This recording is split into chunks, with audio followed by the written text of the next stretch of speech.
Charles, you're back in the saddle again. It's great to be back, Jason. Great to see you. Good to see you. It's always, I guess you'd call it my marginal propensity to consume time seems always exactly equal to about 5 seconds less than we actually have. No, it comes together. Comes together well. Comes together, absolutely. So today, Charles, it's campaigns, trains, and automobiles.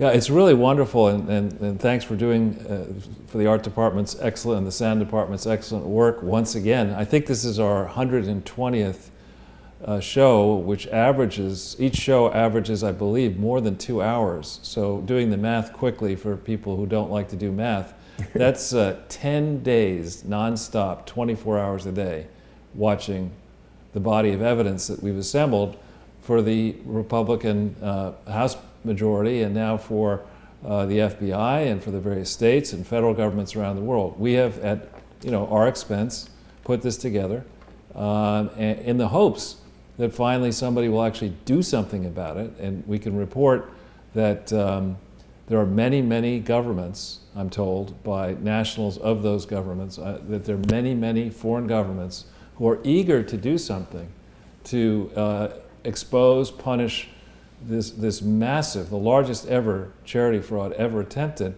They're eager to do something about it, but until the United States gets off a dime and brushes the uniparty aside, brushes the people in the Republican Party who are protecting the Bushes, the people who in the Democrat Party who are protecting the Clintons and the Obamas, until we make some progress, these foreign governments are reluctant to actually be the ones to make the first move. On the other hand, the second there is an actual sign of progress, then we are talking about a monumental scandal unfolding like a wildfire around the world, like those California wildfires, which is a good thing, actually. Well, the scandal unfolding, of course, would be a good thing. The wildfires, yeah, the wildfires are not so good. Not so good. Yeah, but yeah, so. I was going to say something clever, but it slipped my mind. That's all right. That's all right. I think a lot of, about at our expense, there's a lot of wacky people who think that you pay me to do this show, and I want to clarify that this is a collaborative effort. Yeah. Nobody is paying anybody. And in fact, Crowdsource the Truth is wholly sponsored by the viewers. It is a viewer-sponsored endeavor, and it's very important for people to go to patreon.com/crowdsourcethetruth and become a monthly sponsor. They can enjoy a lot of exclusive content there. And we've got a lot to cover. I've been away, so we've missed the last two. Was it 2 Sundays with Charles? I've got a lot of emails from people saying, where is Charles? Yeah, I don't know what to say about that. I do appreciate all the viewers, and actually, it's not, in our case, we're not like cable TV or traditional television or even movies. This is a program that is meant to engage the viewership. And so many, many of you, I'm thinking of a certain accountant in Texas and another accountant in between Maryland and Virginia and many others. There's a great person out in California who's done a tremendous amount of work to help us advance this effort, this independent investigation. And I bring up the subject of money just to say that, if Jason and I spent our time doing other things, we could make a tremendous amount of money if we wanted to. And instead of doing it that way, we've just said, this is so important. Yeah. It cuts across the political spectrum. This is not simply about helping Republicans or helping Democrats or whatever. This is about exposing fraud, exposing monumental fraud, and then hopefully goading the regulators, goading Congress, the judiciary, and the executive branch to set up a new framework so that it'll be much harder for scoundrels and grifters like the Clintons, and I'm sad to say it, the Obamas as well, and the Bushes. I'm not sad to say it. Well, it's just, it was an historic moment, honestly, that when he won election in 2008. And he ran on a platform that certainly sounded good. Hope and change. Hope and change. Hope and Benjamins would have been better, but we got the hope and we didn't even get the change. Right. But keep the change. Yeah, I'll take that change. But and now to see, really, it's been a 30-year war against the middle class in this country by a rush towards globalism, embracing these grifters who are willing to do the bidding of the very rich and powerful people around the world to get chump change back in the form of donations through the foundation or book deals or whatever. The Clintons and the Obamas and the Bushes make billionaires more billions, and they're happy with 10 million or 20 million or even 100 million. And it's it's not really a fair, even that isn't an unfair rate of exchange. So thanks for coming back. Thanks for doing this. Thanks for making this actually very easy for me. If somebody had told me 10 years ago that I would be spending 240 hours explaining something like this with in a dope like me. not in the slightest, hardly a dope, but you're really gifted at what you do here, and you do things I just can't do. So Thank it's you, a good, Charles. I think, good combination. I agree. We are a great combination, a wonderful team. I think people are enjoying the show, and I enjoy doing the show. I'm learning a lot. Likewise. Yeah. So just don't ask me to do the visuals. No, that's fine. But Charles, there's a lot of people who we've been hearing that Hillary's gonna, she's teasing a run for 2020. And so there have been a lot of people, getting ready for Hillary. Right, exactly. Including ourselves. Yeah, hopefully we've got this wonderful daycare center for her, adult assisted living. Actually, it's funny you should mention that. I think I may have this wrong, but I believe I met Jesse Waters. Oh, yeah. Out front of, I was there early for the Ready for Hillary Hard Choices. I think it was her book. Yeah, her book was Hard Choices, and Donald Duck. I mean, George Bush's was Decision Points. I think. I wouldn't rush to buy a book of either one of those titles. But anyway, she had this book, and I got there with somebody we won't mention his name, the true leader of the vast right-wing conspiracy. Yep. So we got there early, and we were just looking at this crowd of ne'er-do-wells and miscreants, and you just look at them and you're like, how did God invent this group of people? They just looked so gullible, so nasty. And I made the mistake of striking up a conversation with a nice young lady, and I said, what kind of an idiot would stand in line to buy this book? And she said, of course, my typical, diplomatic poise, I didn't think to check who this person might be. Well, she says, my brother edited the book. I guess you're gonna wait in line for the book. We always have a good time at those Hillary book signing things. There was that accountant guy who was arguing with you. Right. So, and Laura Loomer, I think, is getting ready for the book tour or whatever they're doing. Oh, yeah. That is so ridiculous. But Larry Nichols has pointed out that he feels strongly they wouldn't be doing that tour in 2019 if she wasn't getting ready to run in 2020. So there's a couple of other people that are ready for Hillary. Of course, we've got the Camp Delta at Guantanamo Bay. They're ready for Hillary in 2019, so she's on her way there, perhaps. How did the government allow that sticker to end up on the fence like that? That's amazing. It was proudly displayed, And then, of course, we've got the other members of the U.S. Naval Station at Guantanamo Bay. They're ready for Hillary. She can go visit Cuba. Do you think they'd waterboard her there or no? That would be... maybe they'd wine board her. Exactly, Chardonnay boarding, simulated drowning in Chardonnay. Now, Charles, the other thing I wanted to ask you about was, we missed, we didn't miss it, but of course, the deadline for the filing. Everyone's been very interested to hear about that. Our favorite tiger-loving CPA had, of course, a major deadline on November the 15th that you've spoken about for some time.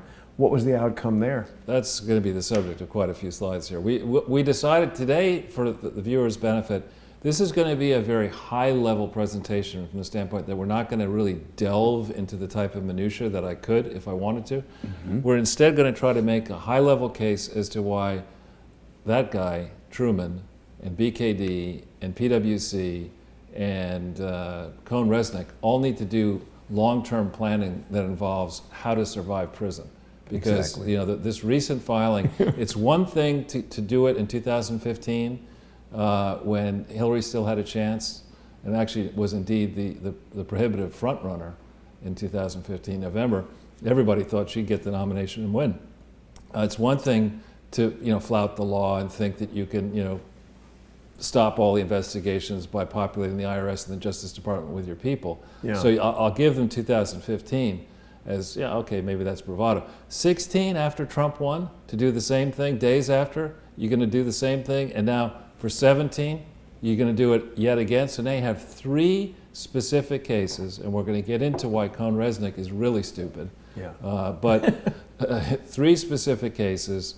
You have established with this track record that's in the public domain a vast left-leaning, kooky-leaning, stuck-on-stupid-leaning, wing of the Democratic Party, criminal conspiracy to use charities for personal gain and political advancement. You have a mammoth track record.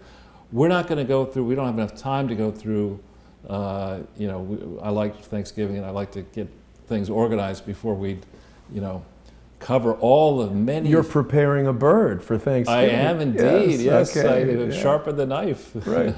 Now, not to interrupt, Charles, but rather than referring to these guys as a wing of the Democratic Party, perhaps we should start referring to them as residents of H Block. That's good. They could do accounting for the cigarette barter trades that they're going to be doing behind bars. We have an online webinar about keistering. Oh, Jesus. Sorry.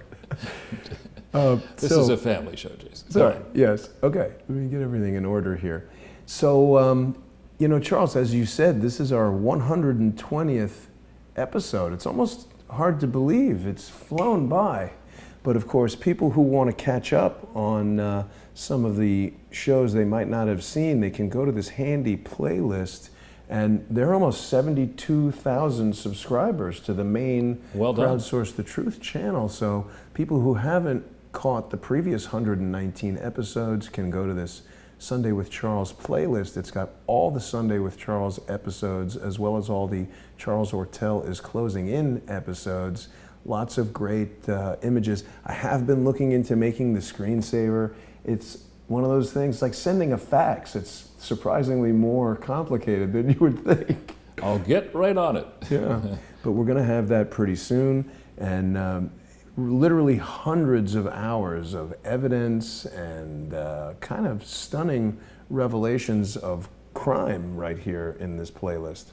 Well, if you go back to the very top for a sec, it's really the one thing that's amazing to me, and I'll reveal that one thing that's changed in the last week is that multiple mainstream outlets have contacted me. I mean, the big men and women across the spectrum, we're not going to name their names, but so I use each of those opportunities as a chance to push this and explain what we're doing and why it's different than cable news. You're not going to watch this and then we'll interrupt it 2 minutes in to have some idiot talk to you about Depends or some other thing. He seems like Cialis when I watch it. Cialis, from Cialis to Depends. I mean, if I wanted to watch a series of commercials, I suppose I could do that. I'd watch an infomercial, for a Dyson vacuum cleaner or something like that. Those are pretty funny. I wonder how many customers they have for both Cialis and Depends.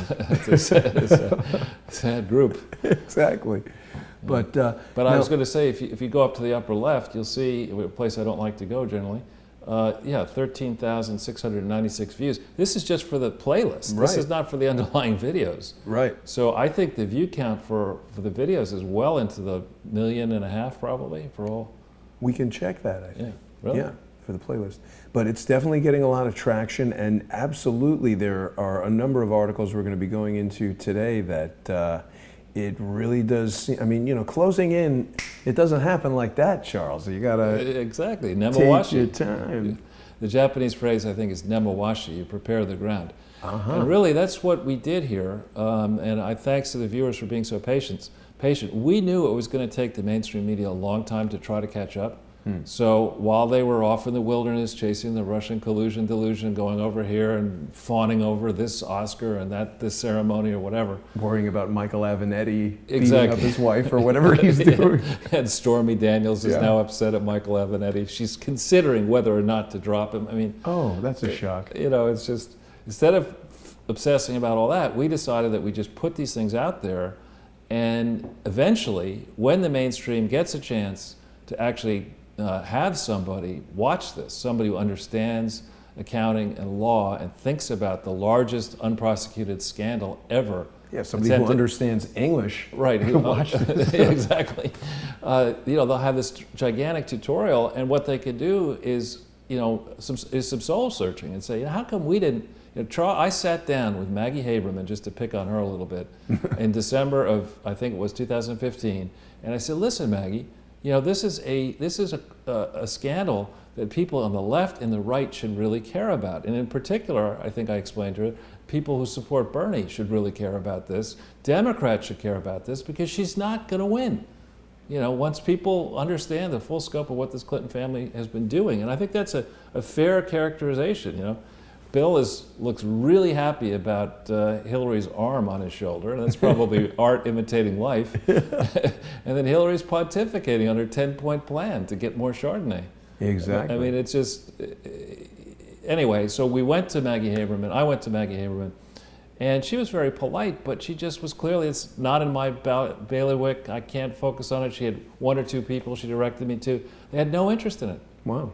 No interest whatsoever. And these mainstream media outlets have got to start, reading the tea leaves here. Their advertising revenues are dropping. Yeah, maybe their digital subscriptions are going up, but at a much lower rate than the print.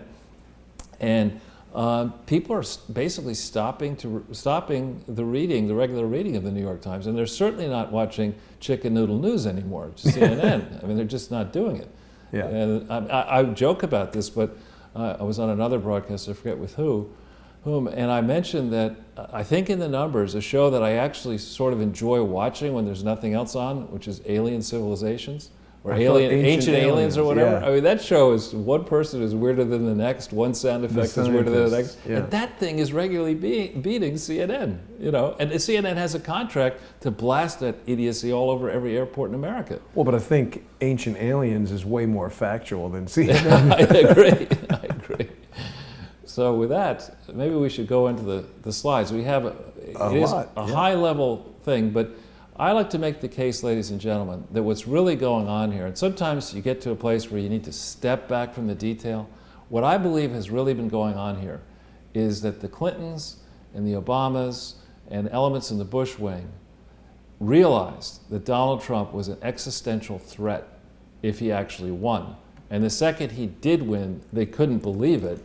And they had to have something, they had to instigate something that would obstruct a real investigation into the Clinton Foundation. That has been their goal all along. And you ask the question, who gains, who benefits, or who gains and who loses from anything. In the investigation of the Clinton Foundation, 3 people have a lot to lose. Robert Mueller, James Comey, and Rod Rosenstein. And actually elements of, and Christopher Wray to a certain extent, and others. So if you think of this Mueller escapade here, the selection of Mueller, we haven't really been ever told how, of all the lawyers in the world they could have picked to do this, what's that Casablanca line? Out of all the lawyers they could have picked, and there are plenty of good unemployed or underemployed lawyers, they pick a guy who ran the FBI from September 4th, 2001 to September 4th, 2013, exactly when the Clinton Foundation metastasized and expanded its cancerous fraud around the world. And he missed all that. They pick a guy to protect James Comey, and think about that trail. First it's Mueller, then Comey replaces him. He misses all the frauds. He misses the true mishandling. He obstructs the mishandling investigation into the Clinton emails. And then they bring back Mueller. It's a game of musical chairs. They have Rotten Rod Rosenstein, in the mix from 2001 to 2005. He was the one who was in charge of deciding which IRS tax fraud prosecutions would be prosecuted, and here they've got a team. We have, given you links to the vault file. They have a vast team of agents around the world studying the Clinton Foundation from the inside.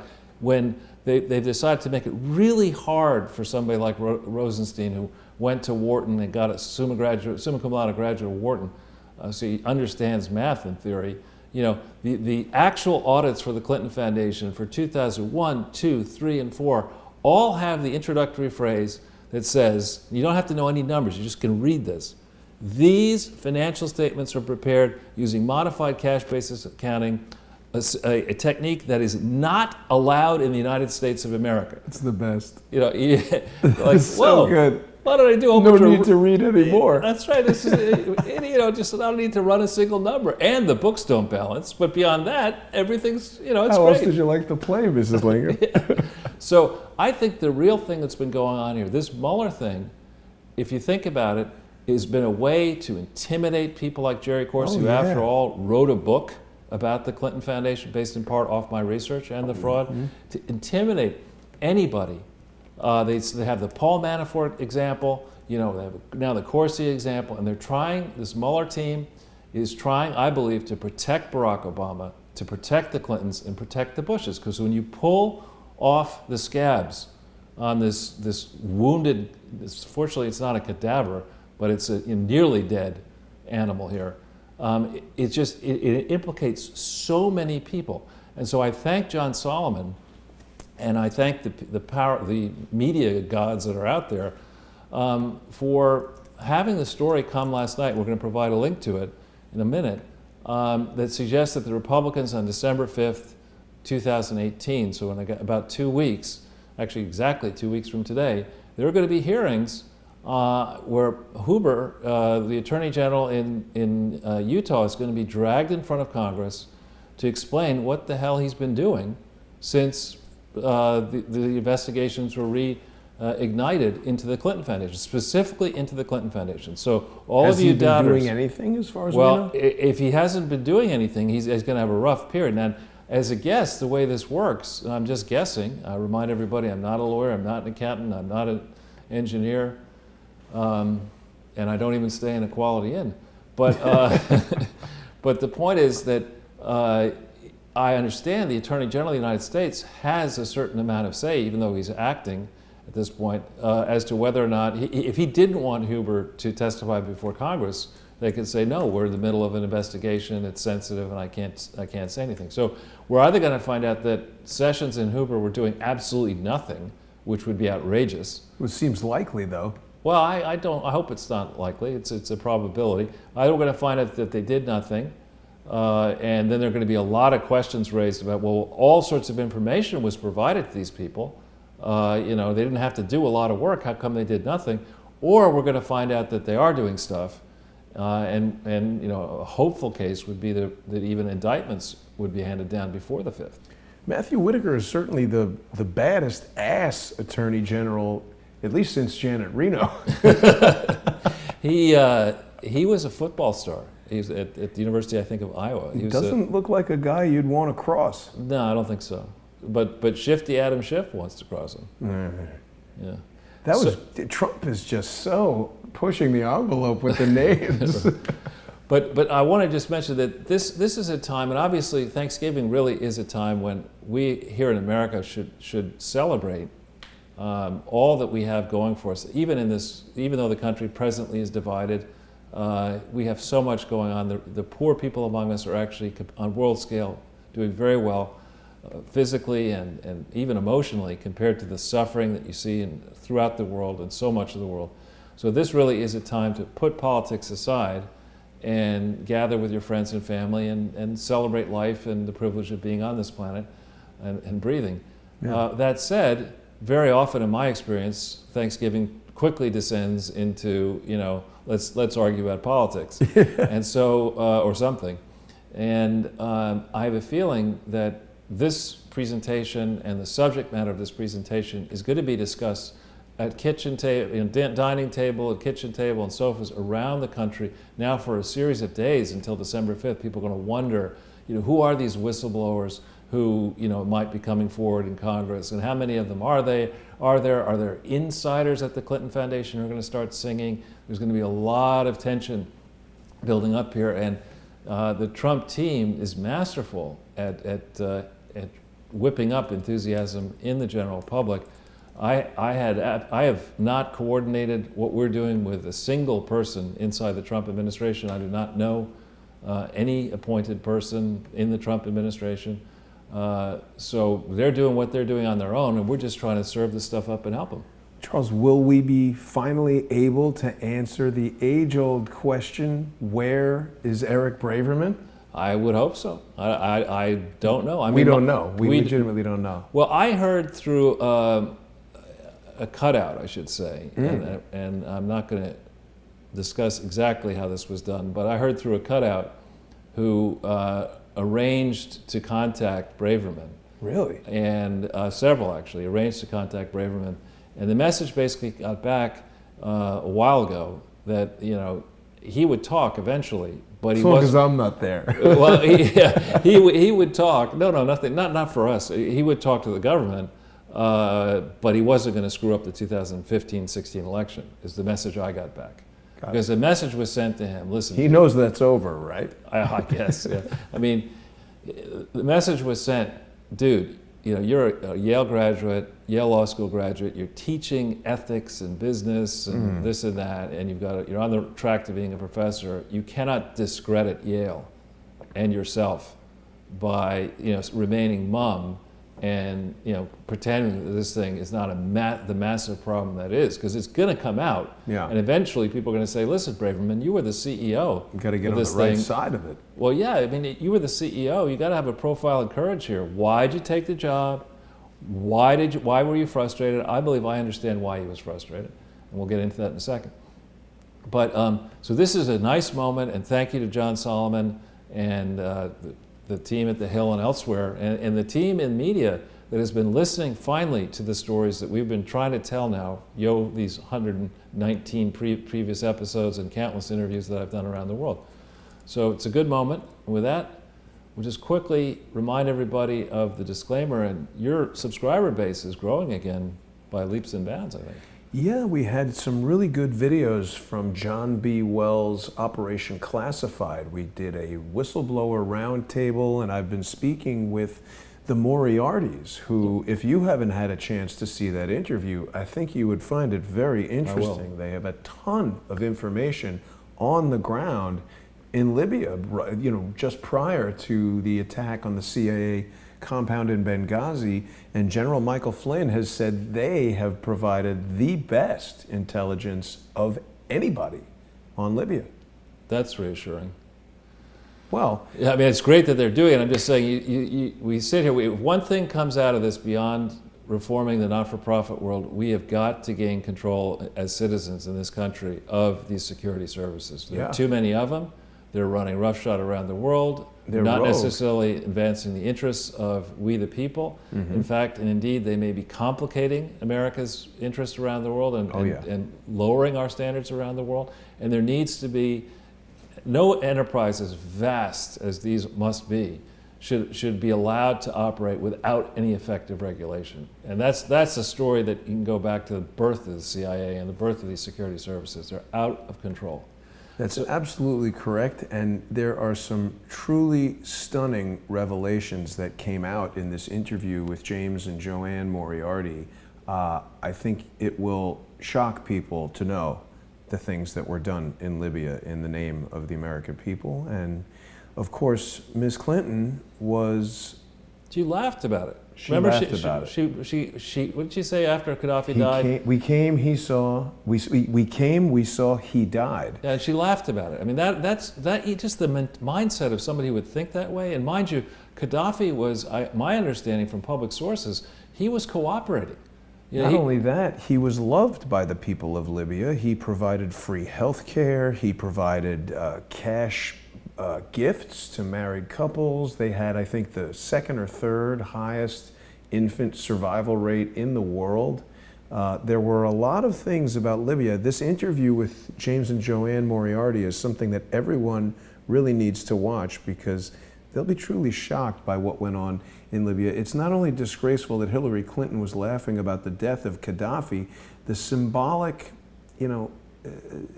meaning of what was going on there. The country was destroyed. It went from being the most prosperous country in Africa to being a completely failed state where there's now a slave trade going on. So she's not just laughing about the death of one man, she's laughing about the destruction of a prosperous and healthy country. Right, it's really horrible, really horrible. But just for your new viewers, subscribers, all of our work here is done off publicly available sources. And what we're trying to do here is give you the tools to have confidence that what we're saying is correct. And once you have the confidence that you need and you feel is appropriate, we urge you to share this work with your lawmakers, with your neighbors, with people who are influence shapers. Encourage them. Tweet it out if you like it. Tweet it out and encourage people. Encourage Mark Meadows, who is, I guess, going to chair this subcommittee meeting. Tweet it to him. Tweet it to all members of Congress. To go through if you have the time, and send out these episodes as far and wide, and hopefully the investigative teams finally will cotton on to what we're doing here and realize this is easy to prove. This is a winnable case that will allow the Trump administration and we the people to drain the swamp. This is such a mess that we will, and we have such a record of all the people who supported this mess. The Bill Gates Foundation, another 49 U.S. private foundations have poured hundreds of millions of dollars, all told billions of dollars, into this fraud. Why would they do that? I mean, the only reason to do that is to pay, you're paying to play. That's what they were doing. They were buying protection, they were buying influence, they were developing business, getting on the right side of the Clintons, avoiding being on the wrong side of the Clintons, and the records are there. The IRS has them. The IRS has the identities of all of the major donors. And there's no excuse. I mean, short of a fire at the IRS, which, or maybe they have a sale on BleachBit or whatever. Right. So here's our standard disclaimer. You form your own conclusions off the primary data that we offer you, and we love constructive suggestions. Please send them to me, care of Twitter and or my website. If you Google the website with contact, you'll figure out how to do it. Send me an email. If it's polite and constructive, I respond to them. I try to do it quickly. But please also bear with us, because in the next 2 weeks, I think things are going to be extremely busy. And not to spend too much time on this, Charles, but you seem to have come out from under this Twitter ban. You're back. Yeah. 33.3K. We got to get some more Twitter followers on there. It better not be 666. Well, that's the half evil right there. But people definitely want to follow you at Charles Ortel. I've also noticed recently that I seem to be gaining some more followers. I've broken out of this rut of 24.3, so finally getting above that number for the first time in a long time. People can follow Crowdsource the Truth at CS the Truth. It's a good thing to do, because even if you're following on YouTube or whatever, if anything happens with all this social media purging that's going on, you got to be kind of following in as many areas as possible. Redundancy is the key to that. Good. But back to the slides. Yeah, so why don't we jump into the meat of this presentation is going to be about the Clinton Foundation, but before we get into that, on the next page, we have, and let's not pull the link because we've got a lot to go through and I want to try to keep it to 2 hours. I'll tell you which links we might want to pull up. This first one is a political story where they're basically, the Trump team was trying to, I think, have the line, we answered the questions, let's move on. And this is a hopeful political story from the left standpoint saying, not so fast. You answered some of the questions, we're going to have more questions for you, we're going to drag this out. And I don't think that's actually what's going to end up happening. We have this link, I'd love to pull that one up. I know you met Sidney Powell, the great Sidney Powell. Yeah. And this is a book that she wrote back in 2014, May Day 2014 in hardcover. I interviewed her several times on the radio show I was doing for part of the second half of 2014 with the Washington Times.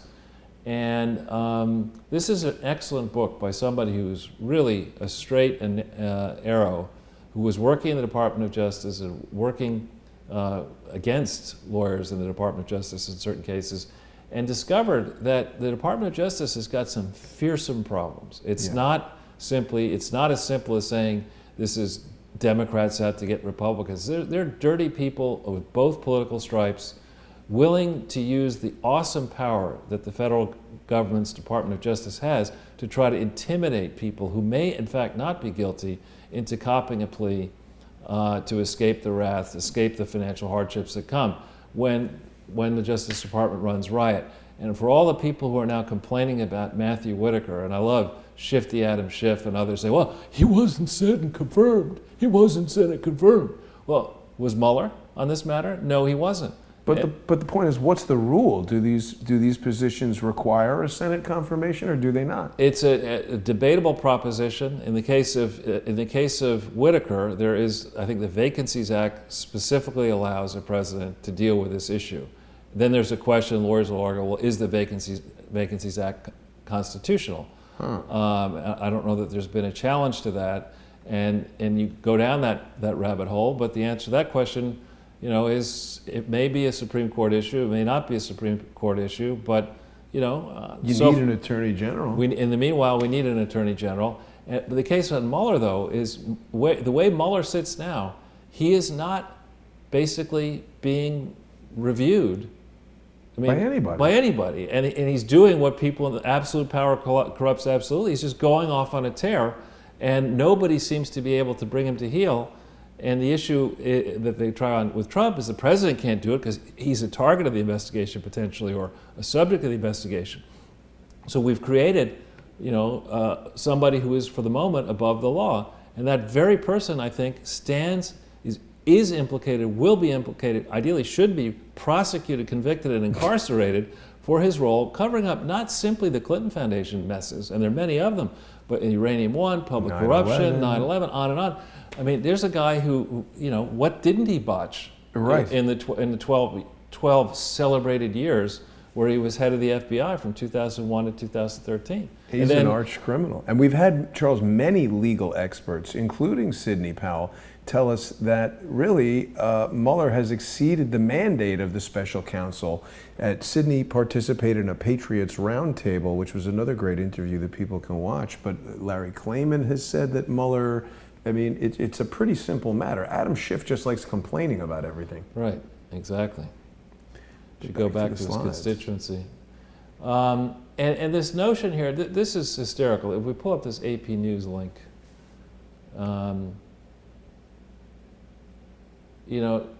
here's the Associated Press going ballistic over a report by Maggie Haberman in the New York Times that Trump may have wanted to prosecute Comey and Hillary Clinton.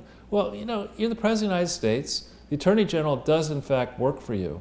You got elected because the population, and I think it's on the right and the left, believes that Washington, D.C. is a corrupt swamp. Yeah. I think Ancient Aliens has a popularity rating that's double the swamp, way higher than the swamp. And here's a president who was supposed to drain the swamp. That's what gets the applause lines at these rallies. He hasn't had as much success in doing that as possible. So there's absolutely nothing wrong with the President of the United States finding out as president, finally seeing the real information that he could be briefed upon, that appreciating how bad the Clinton Foundation frauds actually were, and that James Comey likely was covering for the Clintons, letting her off, and launching this stunt that became the Mueller investigation. I think, if anything, Donald Trump has been too kind and too low-key on this matter. it's a long time. We are burning, let's get the math right, we spend $6 trillion a year. That's $500 billion a month we're spending on government. What? Okay, that's what we spend, federal, state, local Holy government. cow. $6 trillion a year. Okay, and that means that for every day we're spending more than $10 billion. Here are these nincompoops in Congress saying, "Don't build a wall. It's too expensive. It's going to cost $20 billion." We're spending more than $10 billion each and every freaking day. That's crazy. And not doing anything that we could do to drain the swamp. And one quick way of draining the swamp is to take that comedy effect where two Italians are going to, they offer him how they can get Osama bin Laden. Yo, Vinny, get the bat. Take the bat out. You could do it quickly if you were to land on this public record. You don't need subpoenas. You've got, everything's in the public domain. Get more than that, but just what's in the public domain. You can look at that. You can then look at the statutes, and you charge can them. Indict them. The key is to get a grand jury seated. Query, why hasn't that happened long ago? Get a grand jury seated, bring indictments, make them public, have some trials, and chase people from the little fish up to the big fish. There are tons of people here who probably appreciate at this point. It's a gigantic operation, the Clinton Foundation, with all its satellites. more than one of those people may already have decided, you know what, the people, I can't back this up forever. The Clintons aren't going to be there for me. Right. I better make an exit. There's got to be more than one of those people who have been doing this, probably singing for a while. Yeah. And then we look at this. Zero Hedge is really following this closely, and thank you, Tyler Durden, for that. You hit this one here. Oop. This is hysterical. I mean, they get it very well. Clinton Foundation revenues are down 90% from the recent peak. 90. Ouch. Yeah, and as that's worse than GE, Charles. Yeah, that's right, worse than Bitcoin too. Yeah. Actually, look at this. This thing came up today at 4 o'clock. Yep. Look how many shares. 14,000. That's a massive amount of sharing, right? And if you go down, we're going to be talking about some of this, the kind of details people have been waiting for. But if you look, that's a good picture. We're going to use that for something. Yeah, but you keep on going. There's Jan isn't mentioned, but he's. Oh, really? He is not mentioned, but they talk about the fact that people, people who, it's down from 182 million down to 22.8 million. But even that math doesn't tell the whole tale yet. This has 73,000 shares. It went up at 4 o'clock. Wow. 73,000 views. Views, rather, yeah. That's pretty good. Yeah. So. But what do they say about Jan Weinberg? They're saying that they don't say anything about Jan per se. They just talk about the fact. I forget further up here that countries that donated substantial sums to the Clinton Foundation got massive weapons deals while she was Secretary of State. The Clinton-led State Department authorized $151 billion in Pentagon-brokered deals to 16 countries that donated to the Clinton Foundation, a 145% increase in completed sales to those nations over the same time frame during the Bush administration. A little problem there with typos, but that's something they can fix up. Well done, Hillary. Yes. A lot of wheeling and dealing going on in the State Department, it would seem, Charles. Bottom line, it's, why pay if you can't play? I mean, that's what this tells you right away. I mean, it's not too complicated. And again, we have been reaching out to nationals of other countries to explain to them that there is a way to get your government money back. There's a very simple way to get your money back, and it's a way that will hurt the Clintons severely, which is good, because they deserve to be hurt. I thought it might involve baking a cake with a file in it. You never know how you're going to get it back. But then, again, here we have the second Zero Hedge story here, that John Solomon had a story that came out late last night in The Hill, which announced that there are going to, in fact, be hearings on the 5th of December. And there's your favorite picture here, the PBS NewsHour picture, if you see that. Oh, yeah, that is a good one. This has 2,500 shares. This came out at 30 minutes past noon. And normally on today is a day where... most people aren't really doing anything, going home early and getting ready for Thanksgiving. Right, but this tells you that there's a certain amount of interest in all this. And this is 2 weeks from today. There's going to be a lot of people are agitating on my Twitter account. Ask Charles to go to the hearing. I'll go to the hearing. Well, I don't want to I don't want to comment on it. I mean, if they want me to talk, I'll talk. Oh, yeah, but you don't want to sit in the gallery with a bag of popcorn? No. I do. Well, then you could do that. But anyway. This is picked up, this article picks up a lot of the things that we've told you about. And here, this has 96,000 views. Wow. Right, on this Wednesday before Thanksgiving. So that tells you there's a certain amount of interest among the sophisticated crowd of super elites that watch Zero Hedge closely and Sunday with Charles and Closing In and Crowdsource the Truth. Yeah. This is good. That is good. I like that. So we then go in, this is a funny one to hear, this Breitbart story. I love when Trump punches back, which he seems to do all the time. To give you a sense, the story that I did on March 16th, 2015, where I said, with so many red flags, why isn't the IRS auditing the Clinton Foundation? That had 82,000 Facebook shares. Here's a story that has 123. Now, mine was out for a while, so it's, but unlike Hillary Clinton, Ivanka Trump did not delete her private emails. Right. Which is... well, she also wasn't selling weapons to despotic leaders. Right. I don't even think that she was on... she's not paid, but I don't even think she was in the government service at where the point they're talking about. What are they accusing her of? Just sending emails? The same thing Hillary did. They're trying to say she was conducting government work on unsecure private emails, just like Hillary. See, think so. Hillary did it, Ivanka did it. Why don't we both agree that we screwed up and let's not talk about it anymore? That's the classic Clinton approach. But this has gotten immense traction. The folks over at One American News Network, Chris Carter, reached out to me yesterday, and there's a package on right now where he's asking me about this and asking me about GE as well, which we'll talk about in a second.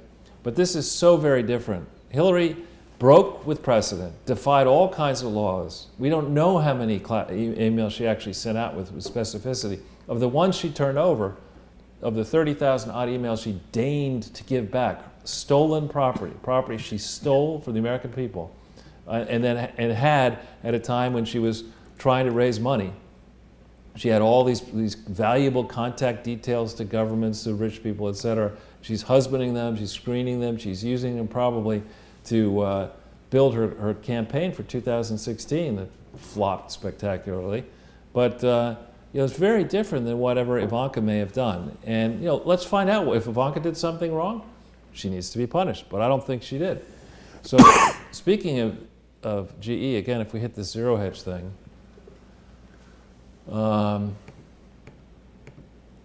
this is a sad tale. And here, in contrast to the other matters we're talking about, this only has 76 shares. It came up earlier than either two stories. So you get a sense of the great interest in the Clinton Foundation story. But GE is a train wreck, in my opinion. It was a train wreck that nearly hit bottom in 2009. It was on the coast. It was on the steep export ski slope down, starting in... Like Sonny Bono. Like Sonny, yeah, exactly, without a helmet. And but now there have been some hopeful stories about how, well, maybe it's a buy. The same. The broken clock is right twice a day.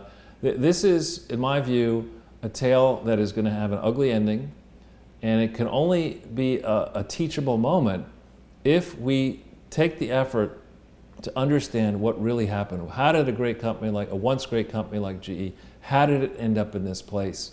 Again, flirting with bankruptcy, 10 years after it last flirted with bankruptcy. How did all these executives pay themselves as much as they paid? I think Immelt at peak was making $20 million a year. Many executives at GE were making millions of dollars per year when you count all their benefits. How did the directors miss all this? How did the accounting firms miss all this? How did the legal firms miss all this? How did the regulators miss all this? How did the debt raters miss all this? And why should we let this system continue? Why should the system evolve into a place where complex multinationals have to provide the kind of granular data that members of the public need to make informed decisions about buying the securities? It's not a game. This isn't. We're not creating dukes and duchesses for life here, and you become CEO, and you get to just, as this guy at Nissan apparently may have done, you start using company funds to buy yourself an $18 million estate. I mean, that's just not right. And so there's a series of tales to be told with GE, and I bring that up to my progressive and liberal friends to say it's not. GE was once thought to be a Republican company, particularly under Welch. He was attacked actually for his support, and that of another guy who was the presiding lead director of GE, Sandy Warner, were very much involved trying to get George W. Bush to be president. And not good. Not good. And so I went after them first because I'm anti-fraud. I'm anti-complex fraud. Not everybody can see these complex frauds the way I may be able to do. So that's why I've done that. And so please stop he's just anti-Democrat. No, I'm anti-frauds. Yeah, they even refer to you as like an anti-Clinton something or other. Well, I'm anti-Bush too.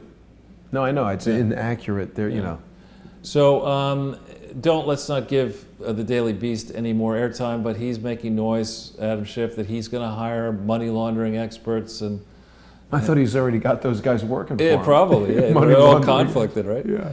But now, I've been to Morocco once, and I had a wonderful time there, but I happened, in thinking about it, I like to have a few funny stories in here, hit this link here about Fox News in Morocco.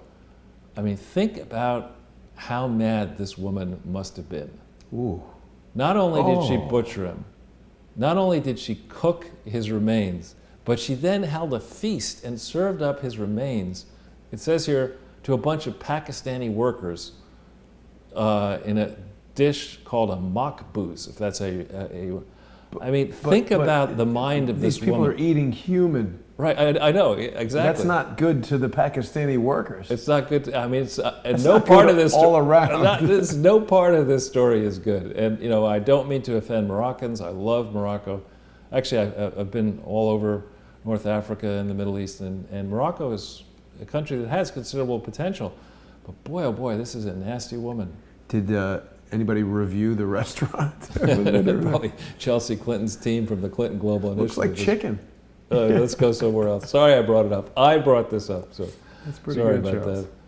Wow. And the fact that they couldn't notice it. I mean, this is a country where they do drink, but I mean, how could I you guess not it notice? would probably taste like beef or something. Well, I don't want to think about what it tastes like. But then this story here in the Atlantic, you know, I watched Barack Obama's 2004 speech, and this is meant to be news, right? Well, Obama I think says, Obama means it to be bad. I'm thinking, thank I goodness. know. That's why 2016 happened, right? Obama says Trump obviously doesn't share his vision of America. In one, you got it. In one, you know, and as if that's a slight. Yeah. No, you know, we don't. I don't think people appreciate being told by somebody who's never worked an honest day in his life that you didn't build Crowdsource the Truth. I built that. Yeah. You know, you didn't build the various ventures that I did. I did that. I made it possible for you to build Crowdsource the Truth by allowing you to operate in my America. And it's just like, whoa. B-Rock. B-Rock. You're losing it, Not bud. good. Not good. And then this is actually, you know, The Guardian. I met one person in The Guardian, but think about if we hit this, get rid of that X over there, you know, if you can on the right. Yeah, look at the name of this person. Shira Plotzker did not set out to become a pet psychic. Oh. You're sitting there. This is The Guardian. This is not supposed to be, you know, the National Enquirer. The National Enquirer has broken some stories. I know, but you know, you're sitting there. You got Arwa Madavi's got, you know, she could write other stories, and she pitches the story to her editor. I want to profile a pet psychic who claims that this pet psychic can communicate with dogs, understands what dogs say. Now, how can you doubt that, right? Yeah. That you could have the dog say anything, right? Yeah. That dog says Barack Obama doesn't share his vision for America. But he's a cute dog. Yeah. But anyway, this is just, and it makes it into The Guardian, and people wonder why, you know, why fake news is a thing. It's a thing. I do believe that Craig Murray told us not to trust The Guardian, so perhaps that dog is lying. That's right. So people give Sean Hannity a lot of guff for using TikTok, so we're going to say tickety TikTok. We're at a new level of TikTok, and with that, let's get into the Clinton Foundation and my preliminary views on their atrocious latest filings. So, believe it or not, the top of this chart we did in 2017. More or less the same. I added this thing, J'accuse, which is a famous article that happened over the Dreyfus affair a long time ago in France. It was a massive scandal. This is bigger than the Dreyfus affair. This is presidents, world leaders, former presidents, former world leaders, aspiring people, using charities as slush funds. It's not just the Clinton Foundation alone. What the Clintons do is they create a leaky pot of money with directors who are going to look the other way and scoop some of the money for themselves, accounting firms that are incompetent, and people who are inclined to bribe politicians and trade favors for money. And they set this thing up so that the money can be skimmed out, finance the Clintons' ridiculous lifestyle, and finance the lifestyle of the hangers-on, and route money as well to fund political campaigns inside this country and outside this country. Here we have, you know, Robert Mueller and dopey James Comey and Rat Rosenstein looking around and wondering, you know, do you think $200,000 worth of Facebook ads shook the election in 2016? When you have, you know, all these reports, we're going to show you just how bad they are in a second. High-level analysis of why they suck. You know, they're just ridiculous. And so normally the IRS is really rough on these false front charities. You create a fake charity, it's a, in quotes, perfect way to skim money. You know, the person who gives the money to the fake charity gets a tax deduction. they could say they gave 10 million and only give the charity $1 million, and then they get 5 million back on their taxes. Oh yeah, you could right? steal a lot. And then in addition to that, you could then say, well, in addition, what I want to do is I want half my $1 million back. Send me that to the Cayman Islands. I mean, there are all sorts of ways you'd be screwing with money. And normally the IRS likes to make an example of that. Why? Because we have this thing called the deficit. We got another thing called this debt that's got to be repaid. And unscrupulous people have been ripping the American and foreign taxpayer off using this Clinton Foundation. And the trustees need to be made an example of, executives need to be made an example of, and the donors need to be made an example of. The trustees have solemn duties of care, loyalty, and obedience, not to Bill Clinton, not to Barack Obama, not to George W. Bush or his father, but to the charity itself, to make sure that they don't let the charity do what the Clintons have let this thing do. And when the interests of a trustee are different than the interests of the charity, the trustee has to say, you know what, I put my interest aside. If it's a conflicted transaction, I won't vote, I won't consider it, I won't meddle. But absolutely, you've got to make sure that you keep this thing staying true to its only set of authorized tax-exempt purposes, which are to be a Little Rock-based archive and research center. That's it. Well, now they have a double incentive to keep it true to its designated purposes because they no longer have Lois Lerner in the tank. That's right. They put her in a different tank, perhaps. Right, exactly. So what I would argue, Hillary was the one. I mean, she's an evil genius in my mind. Maybe not an evil dunce, but who deflected the proper inquiry into Bill Clinton's. No, it wasn't womanizing. It was raping and pillaging and intimidating vulnerable women. She deflected that by alleging that there was a vast right-wing conspiracy. And she likes to accuse critics of carrying out the behavior that she, in fact, is carrying out. So this is, to say it's a left wing, it's a vast loony bin conspiracy that has been going on since probably before the Clinton Foundation was set up, October 23rd, 1997. I bet you if you trace this pattern and practice of behavior back earlier, you're going to find other examples of the Clintons, saying they needed money for something and just stealing the money, which is in essence what they've been doing with this Clinton Foundation. So they're now in a zone. When we were nattering on about this a year ago, Donald Trump had not been successful in getting a new IRS commissioner in. Now he has a new IRS commissioner.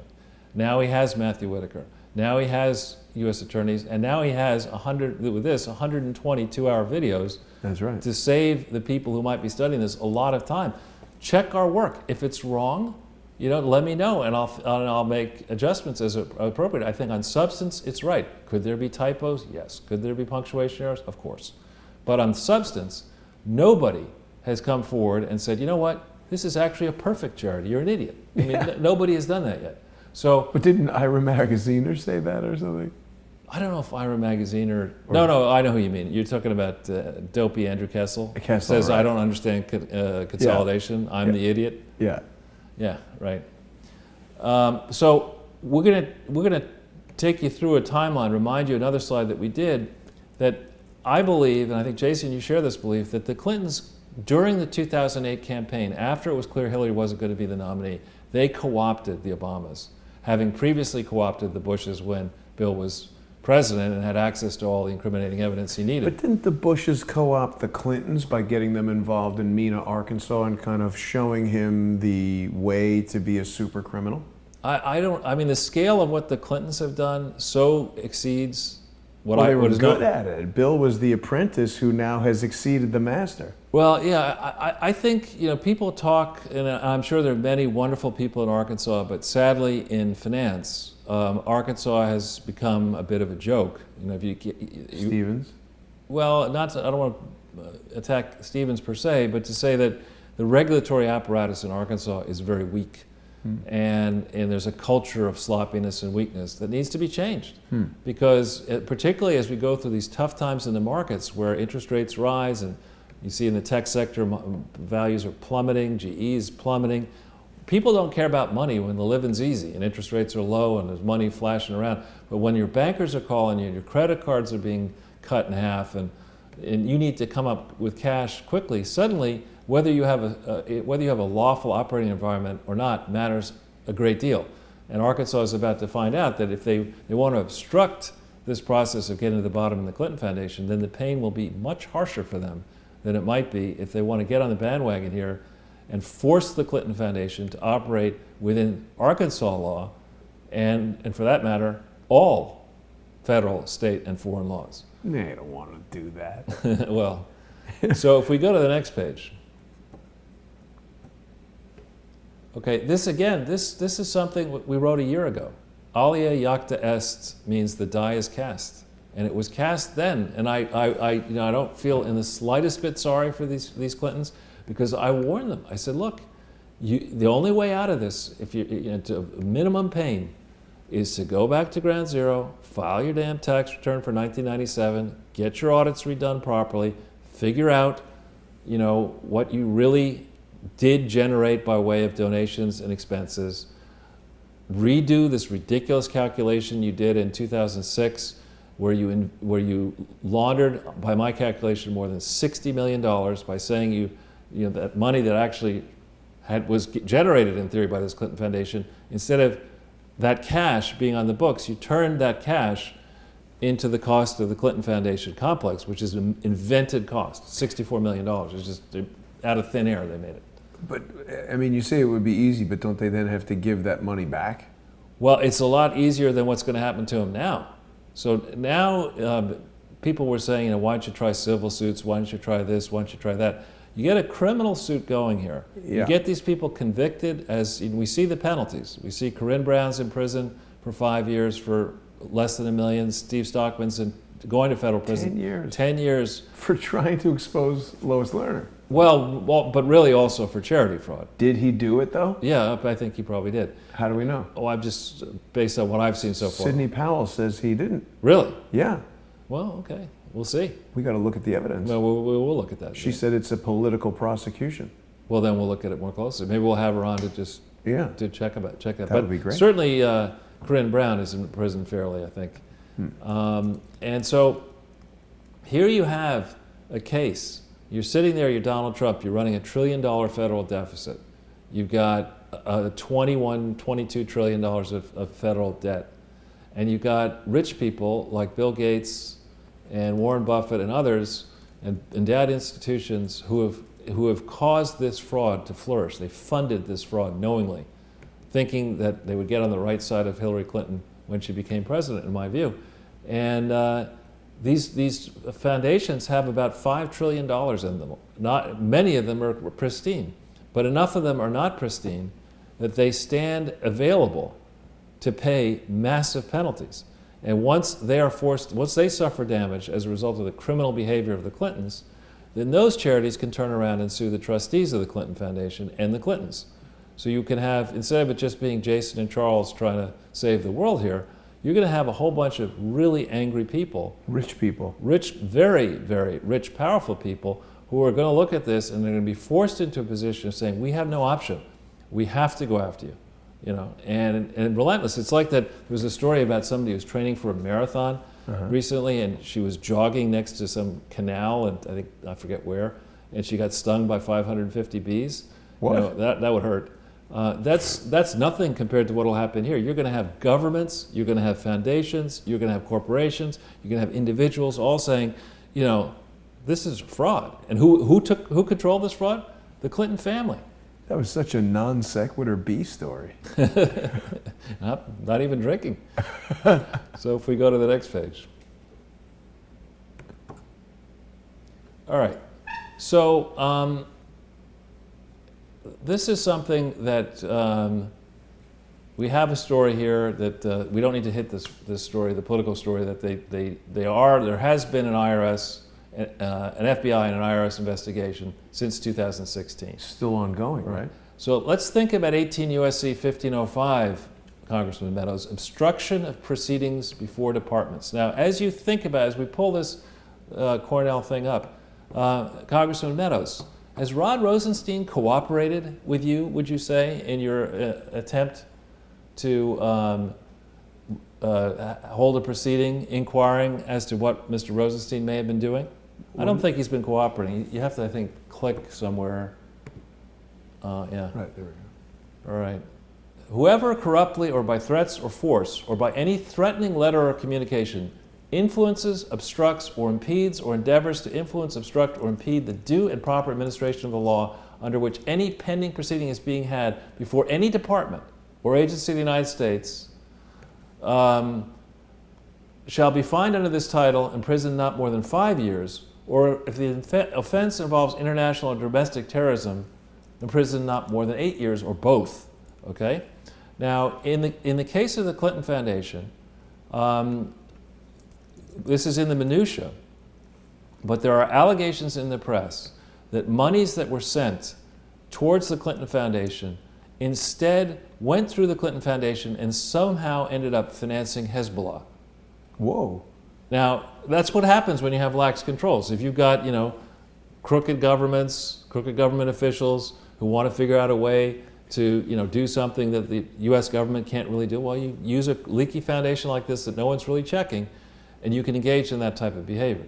So here's, one narrow statute, one thing to think about, beyond everything else that's so obvious, making false statements, false tax returns. I mean, we've given a litany of federal charges that you can go after. And I have spoken to former prosecutors who explain that it's really an art to figure out how to do that. You may or may not want to go after somebody for 55 different charges. You may, on the other hand, want to just take a narrow, tight thing and hammer them and get a conviction, right? And get them convicted, and then go after them for other charges afterwards. So I'm not smart enough to know the best way to do that legally. When it says obstruction of proceedings before departments, agencies, and committees, does that include just a regular criminal court? I would guess, but I'm thinking here of the legitimate FBI and IRS investigations into the Clinton Foundation that began in 2016. Why has it taken so long? Why aren't these people in prison already? The way Corinne Brown, when they indicted her several days after Hillary Clinton was exonerated, in theory, in July of 2016, Corinne Brown's been in prison since earlier this year. Okay? And that was on $1 million matter, $800,000 matter. Why is it taking so long, Congressman Meadows, to get justice for American taxpayers and foreign taxpayers, frankly, who care about the large and vital charity sector in this country? This is a gross abuse and travesty against the law. So if we go back into the slide. That's a very interesting statute, Charles. I'm glad you brought that to my attention. It may apply in another area. I thought you might like that one. So if we hit this here, this goes on and on and on of related offenses. So you might say chapter and verse. Right. So this is, this is organization. I think this is the real site. I don't think this is a fake site. And this is just, this is a great resource here in the Department of Justice. If you ever want to read up and maybe try to enforce the charity laws, it might be something you might want to do here.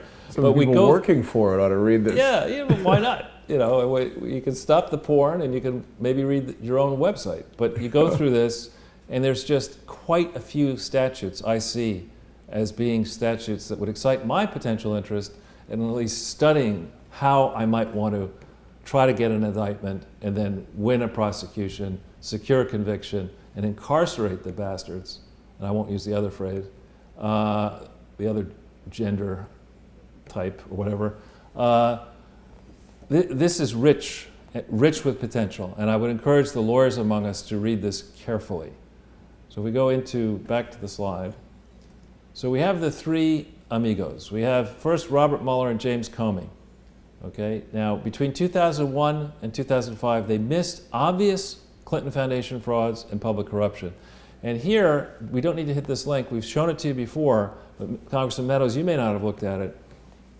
In the third section, the third part of that dump, we find out that Hillary Clinton could not even make it a full month as a senator without being the subject of an FBI investigation for public corruption. She couldn't have a clean month. I love it. They need, there needs to be something like there's Alcoholics Anonymous, there's Fraudsters Anonymous, or criminals. Take one day at a time. She just couldn't do it. Could not do it. So, and then the Hillary R. Clinton email mishandling is something that happened under Mueller's watch. And the sweeper, James Comey, came in afterwards. Mueller was head of the FBI, and don't tell me the FBI didn't know that Hillary was using a private server, all a government business, unsecure devices.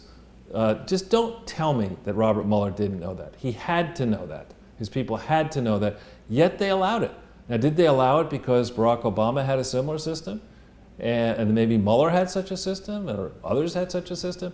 But this is precisely when the Clinton Foundation, when Mueller's head of the FBI, and afterwards when James Comey follows him, is precisely when the Clinton Foundation frauds escalated to the present level, where they're the largest ever attempted. Okay, and you're talking about charity fraud, you're also talking about public corruption.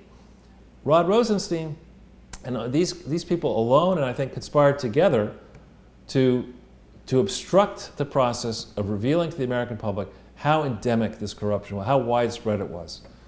It could well touch Republicans and Democrats. This is not just simply a Democrat problem, it is a swamp problem. And Rod Rosenstein, as U.S. Attorney for Maryland, he missed the Clinton Foundation frauds, as in the Justice Department from 1 to 5. He missed these obvious Clinton Foundation frauds. They're just staring you plain as the big nose on his face. And then he missed the public corruption. He was very centrally involved in attempting to bring the crooked drug dealer Ranbaxy to heel. It's still not been brought to heel properly. I think Ranbaxy got off lightly with a $500 million fine in 2013. He did not go after Laureate the way he should have, or Uranium One, or Clinton Bush Haiti.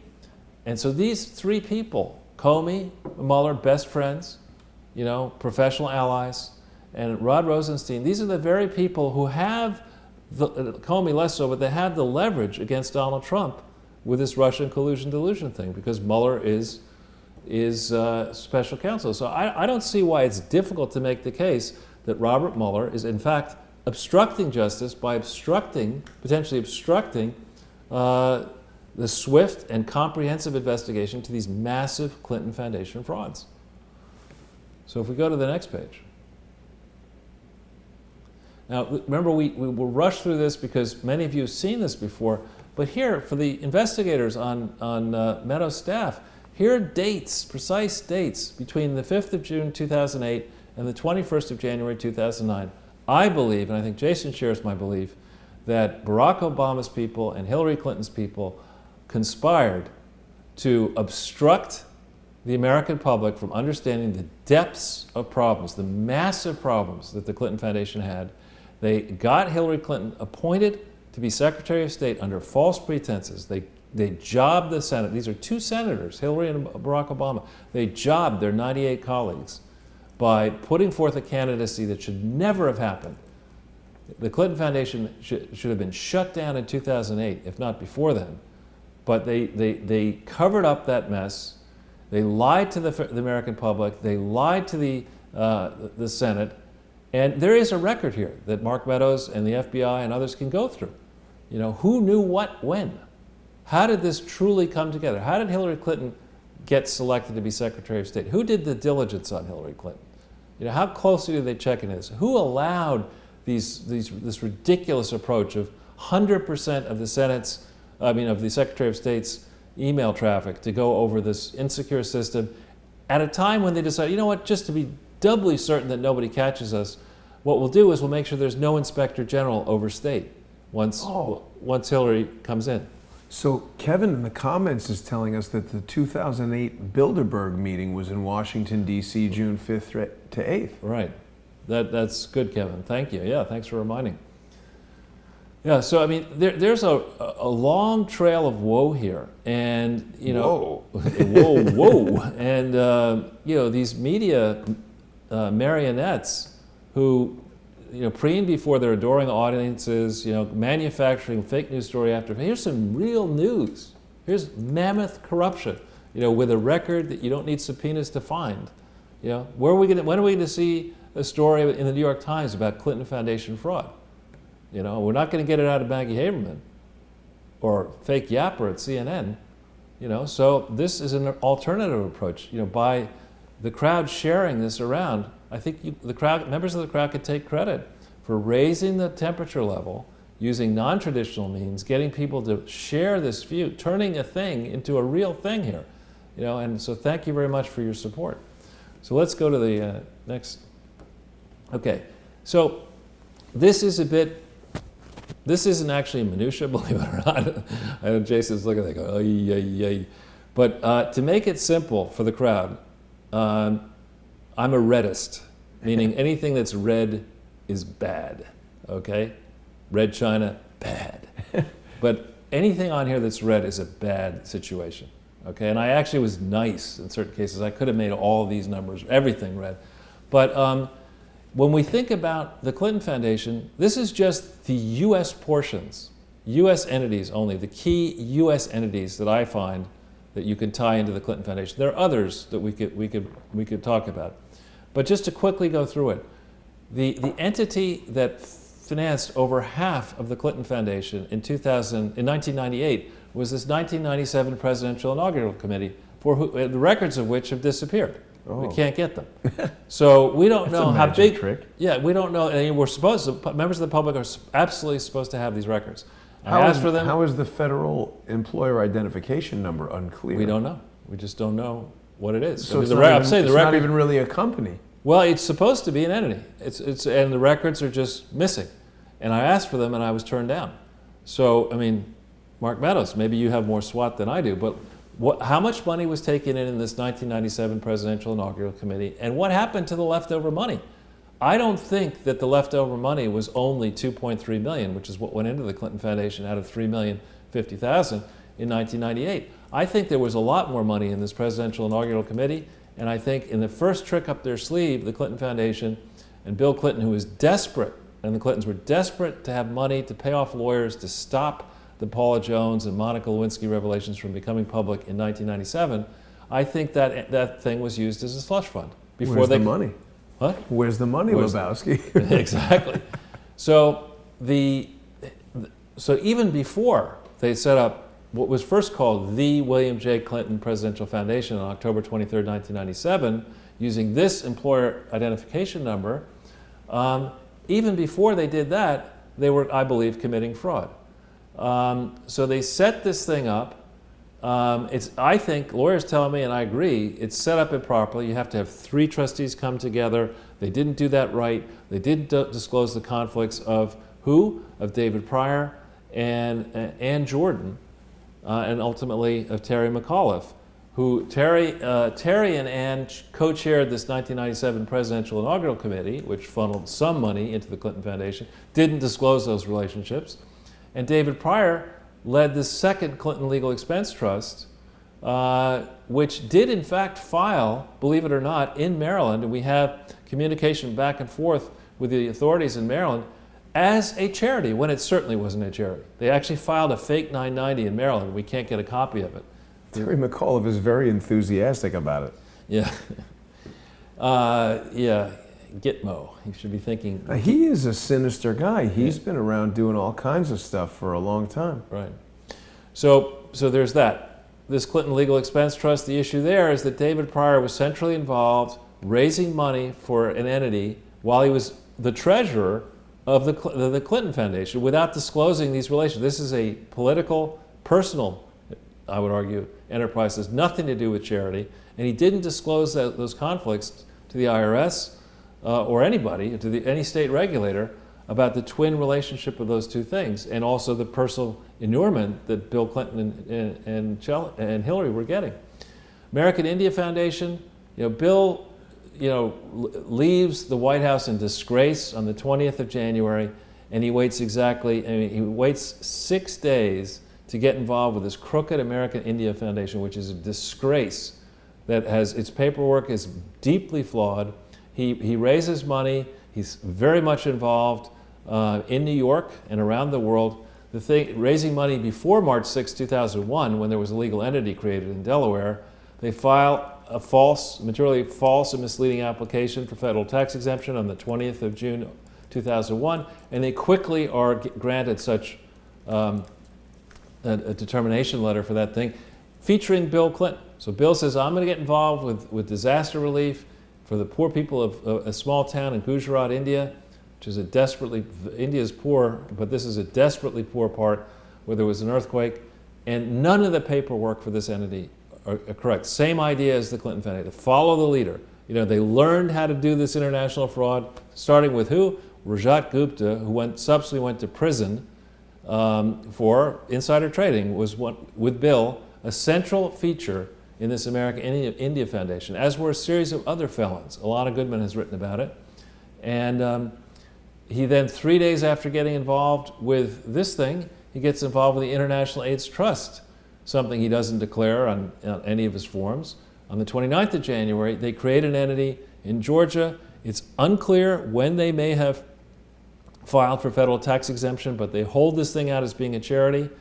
And there's no record I can find that it was ever granted authority to actually be a charity. Then, the 4th of December 2001, they create the Clinton Family Foundation, which I think it was fraudulently created. They created it on the 4th of December.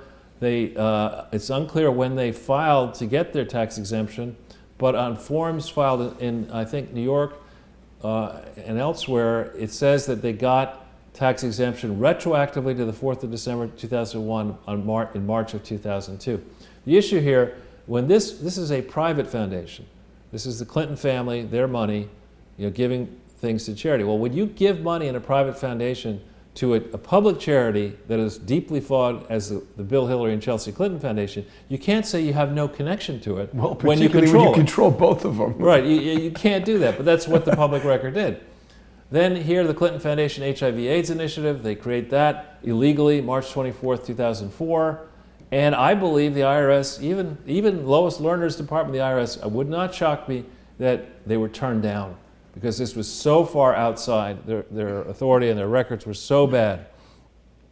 Then the Bush-Clinton-Katrina Fund, same methodology there. They start raising money August of 2005, before a legal entity is created. You're not allowed to do that, but they do it anyway. There are press releases, I've written about this, bragging about how many tens of millions of dollars they've raised, but there's no legal entity. So you can't do that, but they did do it. Then this William J. Clinton Foundation Corporation is something set up on the 1st of June in 2009. Bill had been made special UN envoy for Haiti. There was a plan afoot to do stuff in the Caribbean. I suspect they used this Florida corporation, Ron DeSantis, are you listening, as a false front where you could send money to this Florida corporation, and then they just, whatever went into the thing, like a Roach Motel, it wouldn't come out. Or maybe the opposite of a Roach Motel. All of it would come out. Right. But it just wouldn't go to a charitable wrong place. Right. So then we've talked about this ad nauseum, but the Clinton Global Initiative, the Access Initiative, Clinton Bush Haiti Fund, Alliance for a Healthier Generation, C40 Large Cities, what do all these have in common? None of them are validly organized charities. Every one of them has got a determination letter, i.e. approval from the IRS. Every one of them has been issuing false and materially misleading financial statements.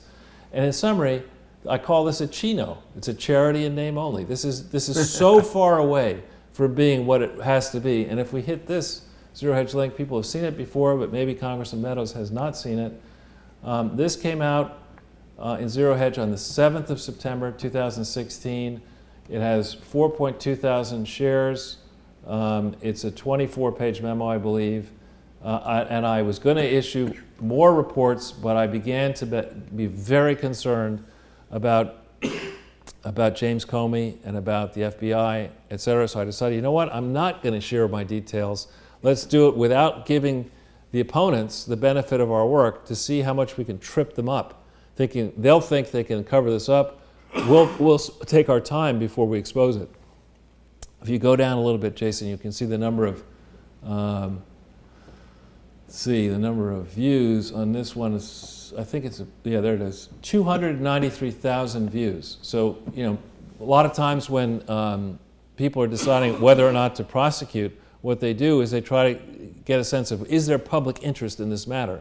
And I would venture to say that there's significant public interest in the question of whether the Clinton Foundation has been appropriately run in compliance with laws, because it hasn't. So if we go to the next page, and if you want to grab a glass of water or something, okay. So this is something from last year. Again, the same thing, I changed it a little bit, but it's not like, in politics, you make up the rules, it seems, as you go along. You do what you want. But when it comes to a charity, you've actually got to go ahead and you must fill out truthful applications for federal and state tax exemption. Now, in this idiotic latest, in quotes, audit of Cohn-Resnick, They have language in there that says the Clinton Foundation is exempt under federal and a state law, probably meaning Arkansas. I have seen no evidence to prove the validity of the assertion that the Clinton Foundation validly ever registered to be a charity in Arkansas. But I see abundant evidence in the many other states where you have to register that they did not do that properly. So they are improperly registered. Their reports are false and materially misleading in state after state. Important states like California, New York, Massachusetts, Illinois, go on and on and on. All that stuff is wrong. Before you make a solicitation, typically for more than $25,000 in a state, you have to make sure that the applications are truthful. If you have defects in your record, like you were impeached, or you had your law licenses, you had to turn them in, or your principal fundraiser had to settle with the Commonwealth of Pennsylvania because you had solicited in that Commonwealth without registering, or your own charity in the state of Mississippi had 3 times been disciplined, or the state of Utah went after you and you decided rather than comply with the law, you just never come back officially, but unofficially you're still raising money in Utah. You can't do that in theory, but in practice the Clintons have been able to get away with it.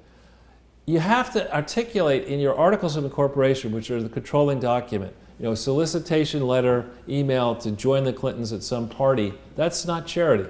You have to go in your articles of incorporation, you have to have limited purposes that are indeed charitable, deemed to be charitable purposes, and you got to stick to those purposes. You can't say I'm going to be only doing work in Little Rock, and then when you get done with being President of the United States, say, I don't want to go back to Little Rock, I want to go to Paris, I want to go to Africa, I want to go to India, and then you could charge all those costs off to your charity. You can't do that, but they did it.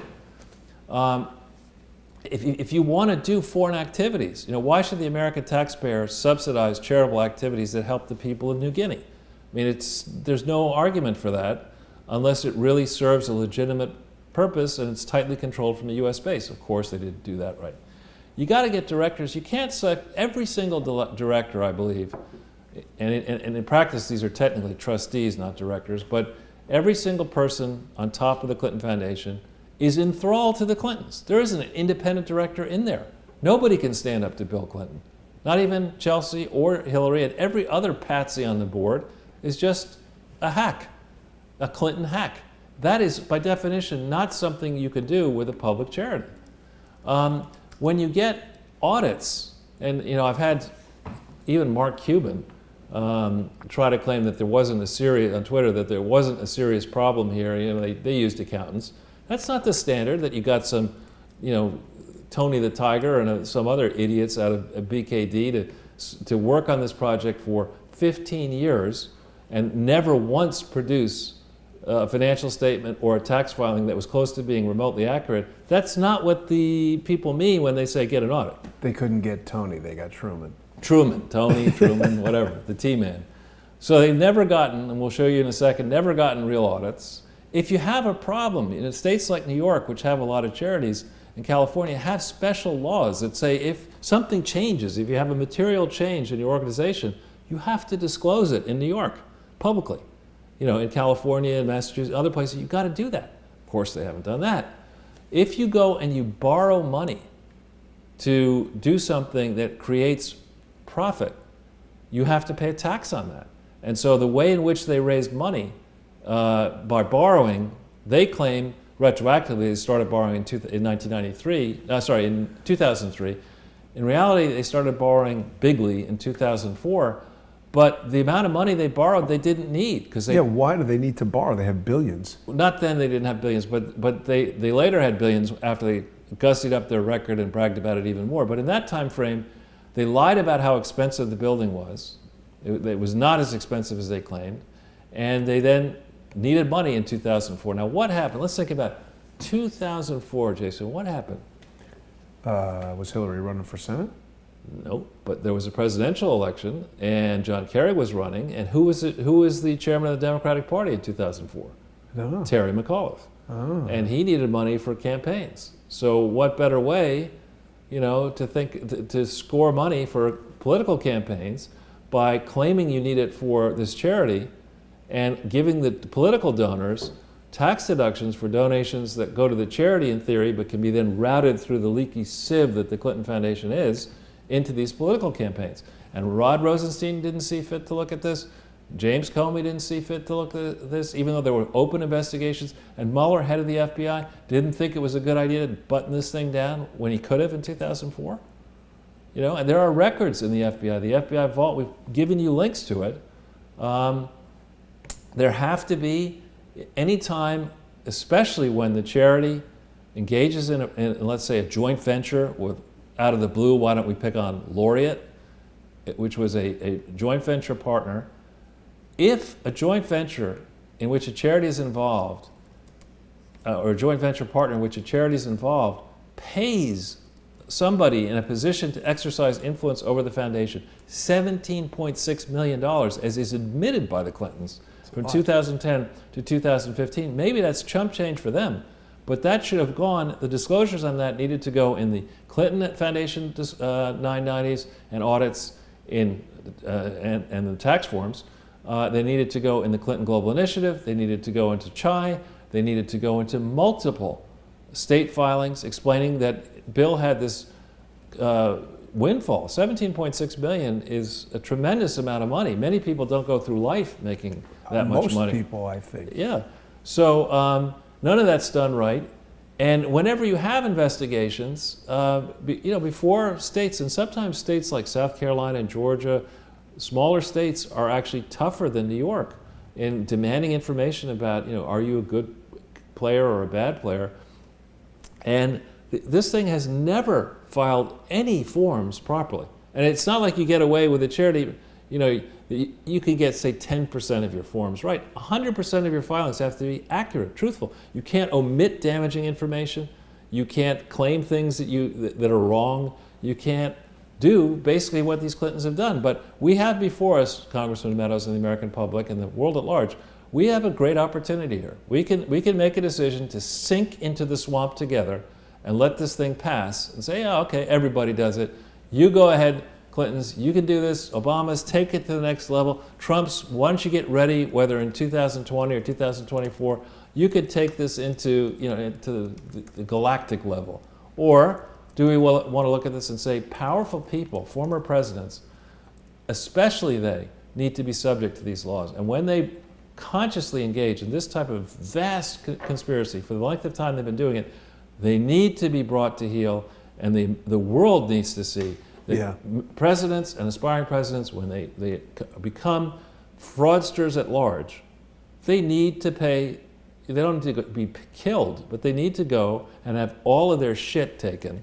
Well, and they need to spend hard time in prison, and not in a country club prison. Maybe for the treason they need to be killed. Yeah, that would be true. I forgot about that. So a logical set of questions here for Ben is, why has the IRS missed this? Why are the Clinton allies free? Why are the Obamas free while Corinne Brown and Stockman are jailed? Is equal justice a myth in America? I don't think it should be. So if we go to the next page, I wanted to, before I gave you the periodontal exam here on the numbers, there are those out there who tell me, Charles, you don't know what you're talking about. There's nothing wrong here. Okay. Now we're going to start off here. There's a school of thought that nothing really matters before December 31st, 2009. That's ancient history. That's too far ago. Nobody would ever care about that. Okay. Now let's before we get into these numbers, let's just a simple thought experiment, Jason. Yeah. If you were keeping track of your money, small money, let's say, for a year, you begin and you have a net worth of $182 million, $182, right? That's more like it. $182. And you make $34 during the year, net of expenses, net of taxes and everything. And now you got to tell your friends what your net worth is. It's 182 plus 34. It's 216.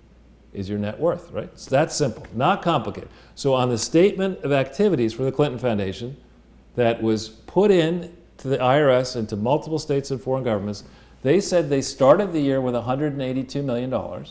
They made 34 million during the year. The test balance that they have is 216 million at the end of the year. But to the IRS, they say, you know what? We only have 181 million. And they don't explain what happened to the other 35 million that went out of the system. What's a test balance? It's just a test balance. It's a test. It's just I'm testing the balance. I'm just adding this and seeing what the number is. And the declared ending net worth should have been 216 million. Instead, they said, you know what? We'd like to steal $35 million. So let's just say that we ended up with 181 million. Okay? How many ones are in that? Well, just let me keep going and make it a little smaller for you. So here, before we go through this chain, the very end here, you see the ending net worth is 323 million. Yes. That cannot be right if the starting net worth, 181.9 million, is overstated by 64 million. Every significant number after it is wrong. Yeah. Okay, that's why they're in red. Okay, each one of these documents was put in by that idiot Kessel. He signs them saying, I hereby swear under penalties of perjury that this document is true and correct. Every single one of them. Kessel signed off on. We'll show you which accounting firm signed off on all these. But in every case, each of these forms were signed off on by accounting firms. So the initial one that was tendered on the 14th of November 2011 for 2010 is wrong. It masks the theft, I would argue, of $35 million. So they said, you know what? We're not going to say we're doing this because of Charles, but this idiot Ortel is like nonstop on WorldNet Daily with all these different interviews, whatever, and he's saying we have to amend. And probably people said, well, okay, maybe he's right, we'll amend. So they amend 2010. And the idiot Kessel, I may have a problem with consolidation. He has a problem with basic arithmetic. He says, you know what? I signed under penalties of perjury that we made $34 million in 2010, but with no reason for us to amend anything. We're just going to say, actually, the real number was 16 million, not 34 million. Now, if you said to me, a lot. If your accountant said, hey, Jason, look, last year, good news, you made 34 million net of all your expenses, flying around the world, parties, whatever. And then well, that's good, 34 million, that's okay, I can live. That's great, that's good. And then your accountant comes to you 4 years later and says, Jason, remember I told you that you made 34 million? The real number, less than 17. Would you be happy? No. I don't think you would. So now they come, this dopey Andrew Kessel says 16.8 million is what we made, not 34.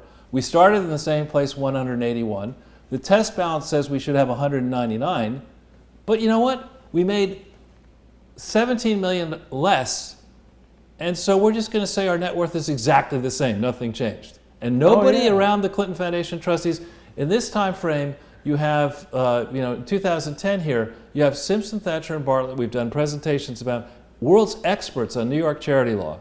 They're providing advice to the Clinton Foundation, exactly as these fraudulent forms are. And nobody said, wait a minute, if you made 34 million and you started with 181, this isn't the government. This is like, the math has to work. That has to be the real number. So you can't just steal 35 million, and when you want to try to correct it, you can't say, I didn't steal 35, I only stole 18. Yeah. Right? So we know that this 181,011,011 number it's showing up everywhere. Is wrong, right? So if it was wrong in 2010 and 11 and 15, it's going to be wrong all the way down the chain. So did they make this mistake again? In 2011, dopey Andrew Kessel, the team around the trustees, they say, well, this year we lost 458,000. We started with 181. The test balance is 180. And we're going to say, no, we're going to say we put back 7 million of the money that we stole the previous year. We're just going to, without explanation, say the test balance isn't right. This new fake number is right. So no one looked at this, obviously. Exactly. And then no one looked at it carefully. And then they amend it in 2015, and they still don't get it right. The only year in which they get it right. 2015? Where? 15 is when they amended it. Oh. So the date is there. But and so they do all these changes, by the way, these amendments, radically changing the results, but they don't go back and say, the audit that we needed to have that would check all this management work, we better redo that because it's not right. They leave it outstanding in the public domain. Why did they do those amendments? Is it to confuse? I was complaining that the math was wrong, was one reason maybe, but they were trying, they were saying, that we'll show you the link in a second, they were saying, you know, we don't have to change anything, these are minor errors, there's no reason to do this, but in an abundance of caution, we're going to amend these returns. Okay? The reason you have to amend them is that the law says you got to make truthful returns. And we'll get into a little bit of definition of what a truthful return is. In 2012, when Braverman is CEO, starting in July of 2013, they managed to get the test balance to equal the declared amount. The only one that they get right, in theory, if the 181.9 number is right, is this filing, the initial filing that Braverman puts in or is involved with as CEO. Okay? But it's wrong because this $181.9 million number is off by 64 million minimum. 64 million too high. Wow. Right? So they then amend it. They say, you know what, we're going to amend it. And the test balance, in this case, is 2.3 million higher than the amount they declared. So they're back to their own business of stealing again. They're going to, you know. Then you can see, without belaboring the point, not 1 year of all of these declarations from 2010 to 2017 are correct. And why do I focus on net assets? Accountants will tell you that to decide whether something is a material mistake or not, that you have to look at the net assets of the corporation. So you will never get a straight answer from an accountant by design. They don't want it to... Because $100,000 for a small company could be material, but for GE, immaterial. Well, so the rule of thought that people like to sling around is that 3% of the net assets of an entity is a number that starts to be material. 10% is certainly material, but it's a judgment call in the 3 to 10% range, is what some people might say. But other sticklers like me would say that what is material is if you're going around the world saying that a charity that can only do work in Little Rock and only store presidential records and only have a research center there, it is highly material that you are not doing that, and substantially everything you're doing is something that is not authorized, as we'll show you in a second.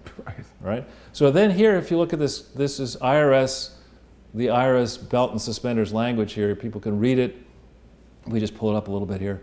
You have to complete all applicable line items, all right? You can't, you only can skip a line if you're instructed to do that. You have to make an entry on all lines requiring an amount, which they didn't do. And, you know, basically, because of these mistakes alone, none of the returns that are in for the Clinton Foundation, I would argue, have actually technically been filed. They're all wrong. Huh. And this recent one, the idiots at Cohn-Resnick and the trustee, the idiot trustees and maybe the idiot lawyers who were working with them, allowed, you know, with all these warnings, they allowed themselves to file this ridiculous 990 on June 6, November 2018. All right, so if we go to the next page. All right, this is the wall of shame for the various accounting firms. Okay, so why do I have, all the numbers are wrong, first of all.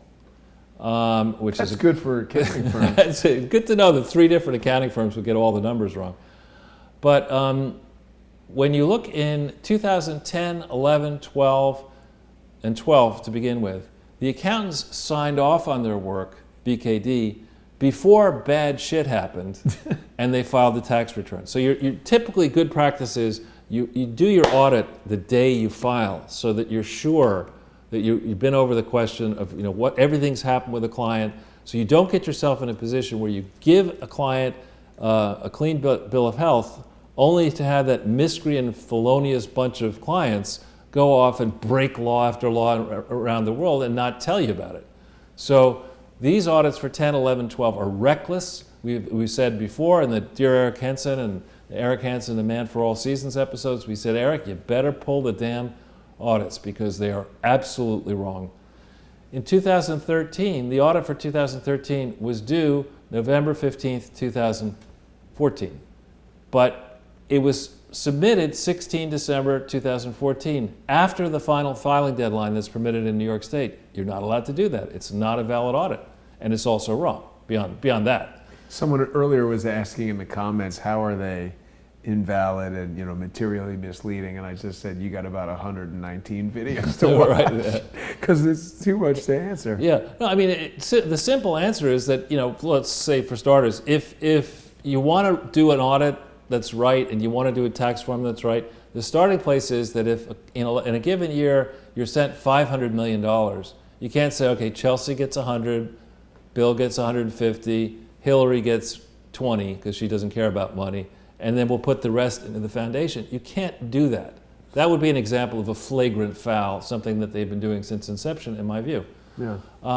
And Kevin actually sent this. Let's hit this article here. There are people who say, well, we don't really, we're accountants. We don't have any responsibility for detecting fraud. That's not what we do. Who said that? Some idiots who commented on my Twitter feed about this. But this says here, auditors play key role in the deterrence and detection of fraud. That's the essence of why you have an auditing firm.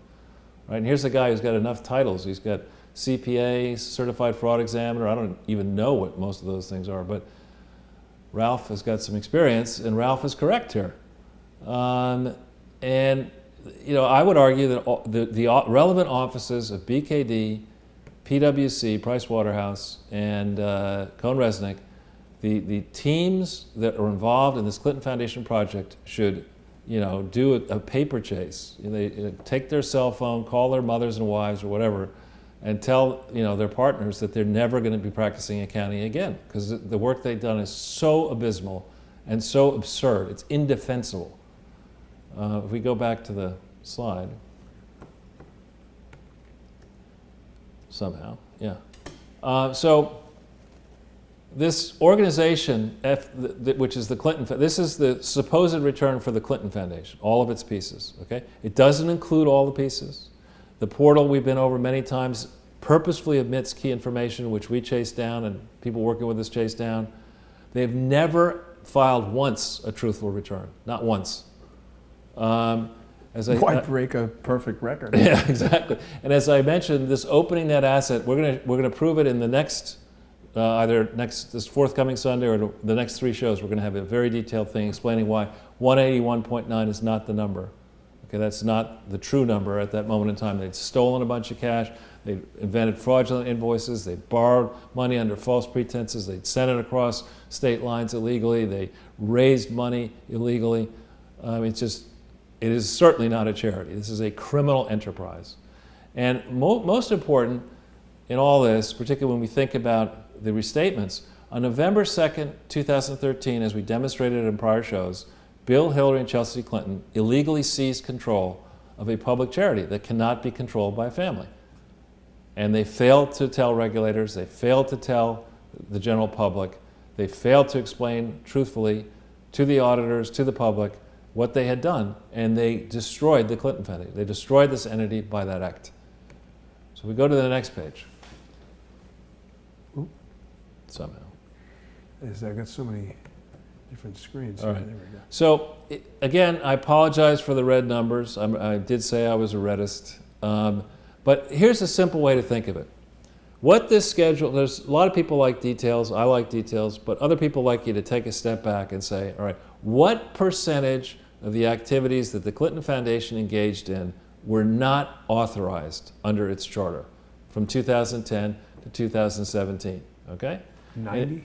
Well, here's the answer, 153%. Wow, how could you have 153%? Because the activities, the other activities, these are just some of the ones they engaged in, the big ones. And let me take you through why that's the case. They're burning the fraud candle at both ends, Yeah. Charles. So they never had, the Clinton Foundation, all these smart lawyers and accountants, and Bill Clinton, and the smartest woman in the world, Hillary, and Chelsea Clinton, they couldn't figure out that if you wanted to control this Clinton Health Access Initiative, what I call New Chai, you had to amend the Articles of Incorporation of the Clinton Foundation to give yourself the power to control New Chai. And they never did that, yet they controlled it. So all of these activities would show up as being negative from 2010 to 2017 because they build up $62.6 million in net worth and then they give it back to New Chai.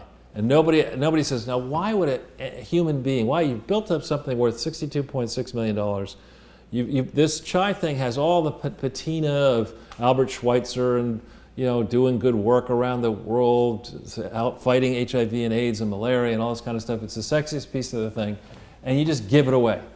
And you don't explain, who had the leverage to make you give this back to try and exit the business. That story has not been told properly. Then in the case of the endowment,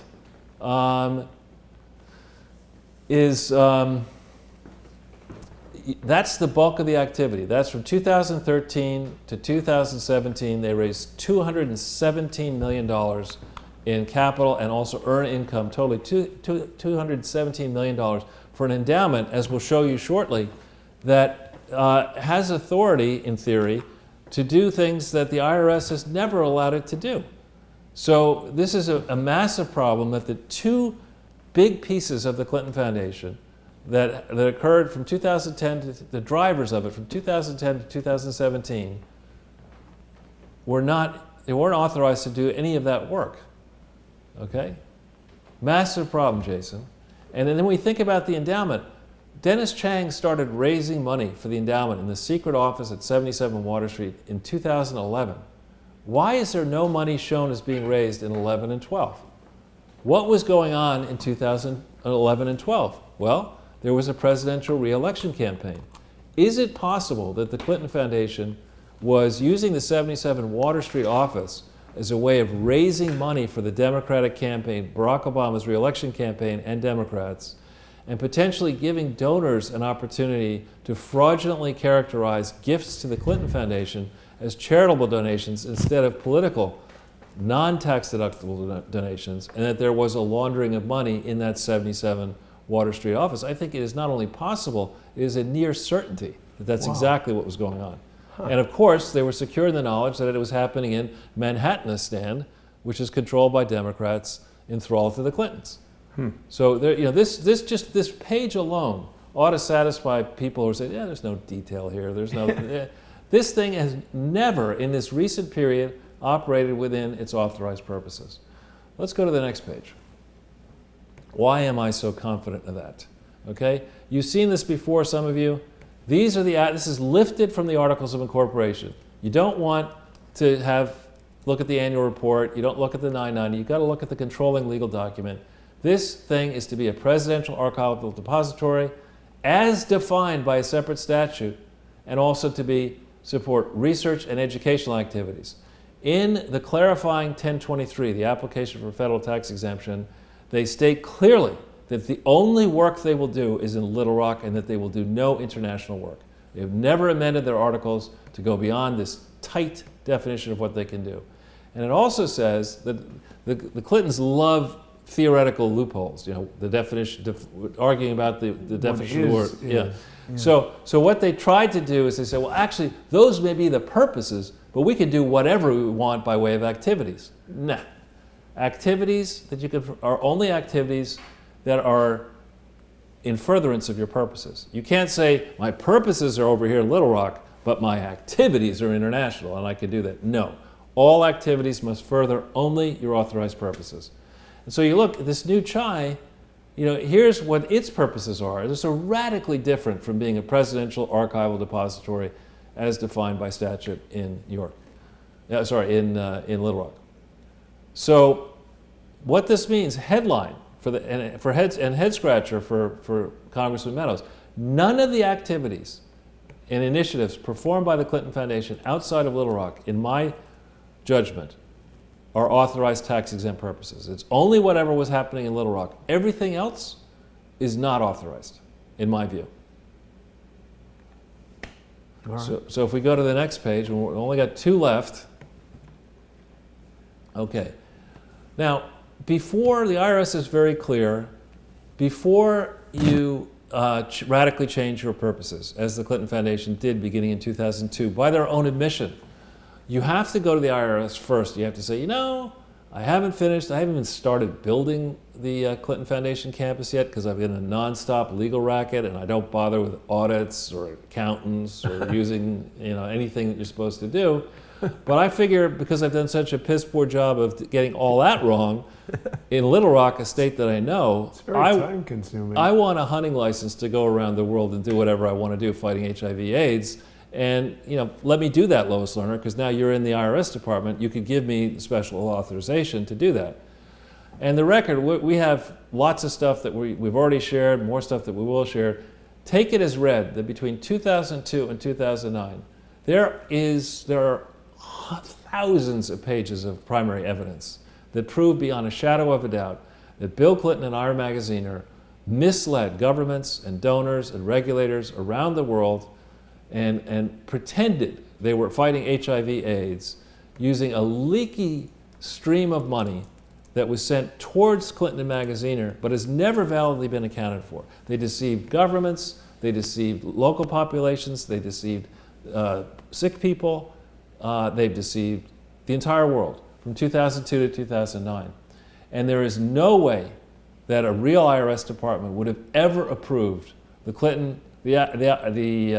application that the Clinton Foundation made using Bill Clinton's name on December 31st, 2009. There is no way that authorization, while Barack Obama was president, was legitimate to create this new child. No way. And that's something, Mr. Meadows, Congressman Meadows and your team, you got to get into this in depth. We go to the final page here. This, if we just hit this is the fact sheet that went out in 2015 when the Clinton Foundation was thinking about changing their filings. They needed to find a dumb schmuck.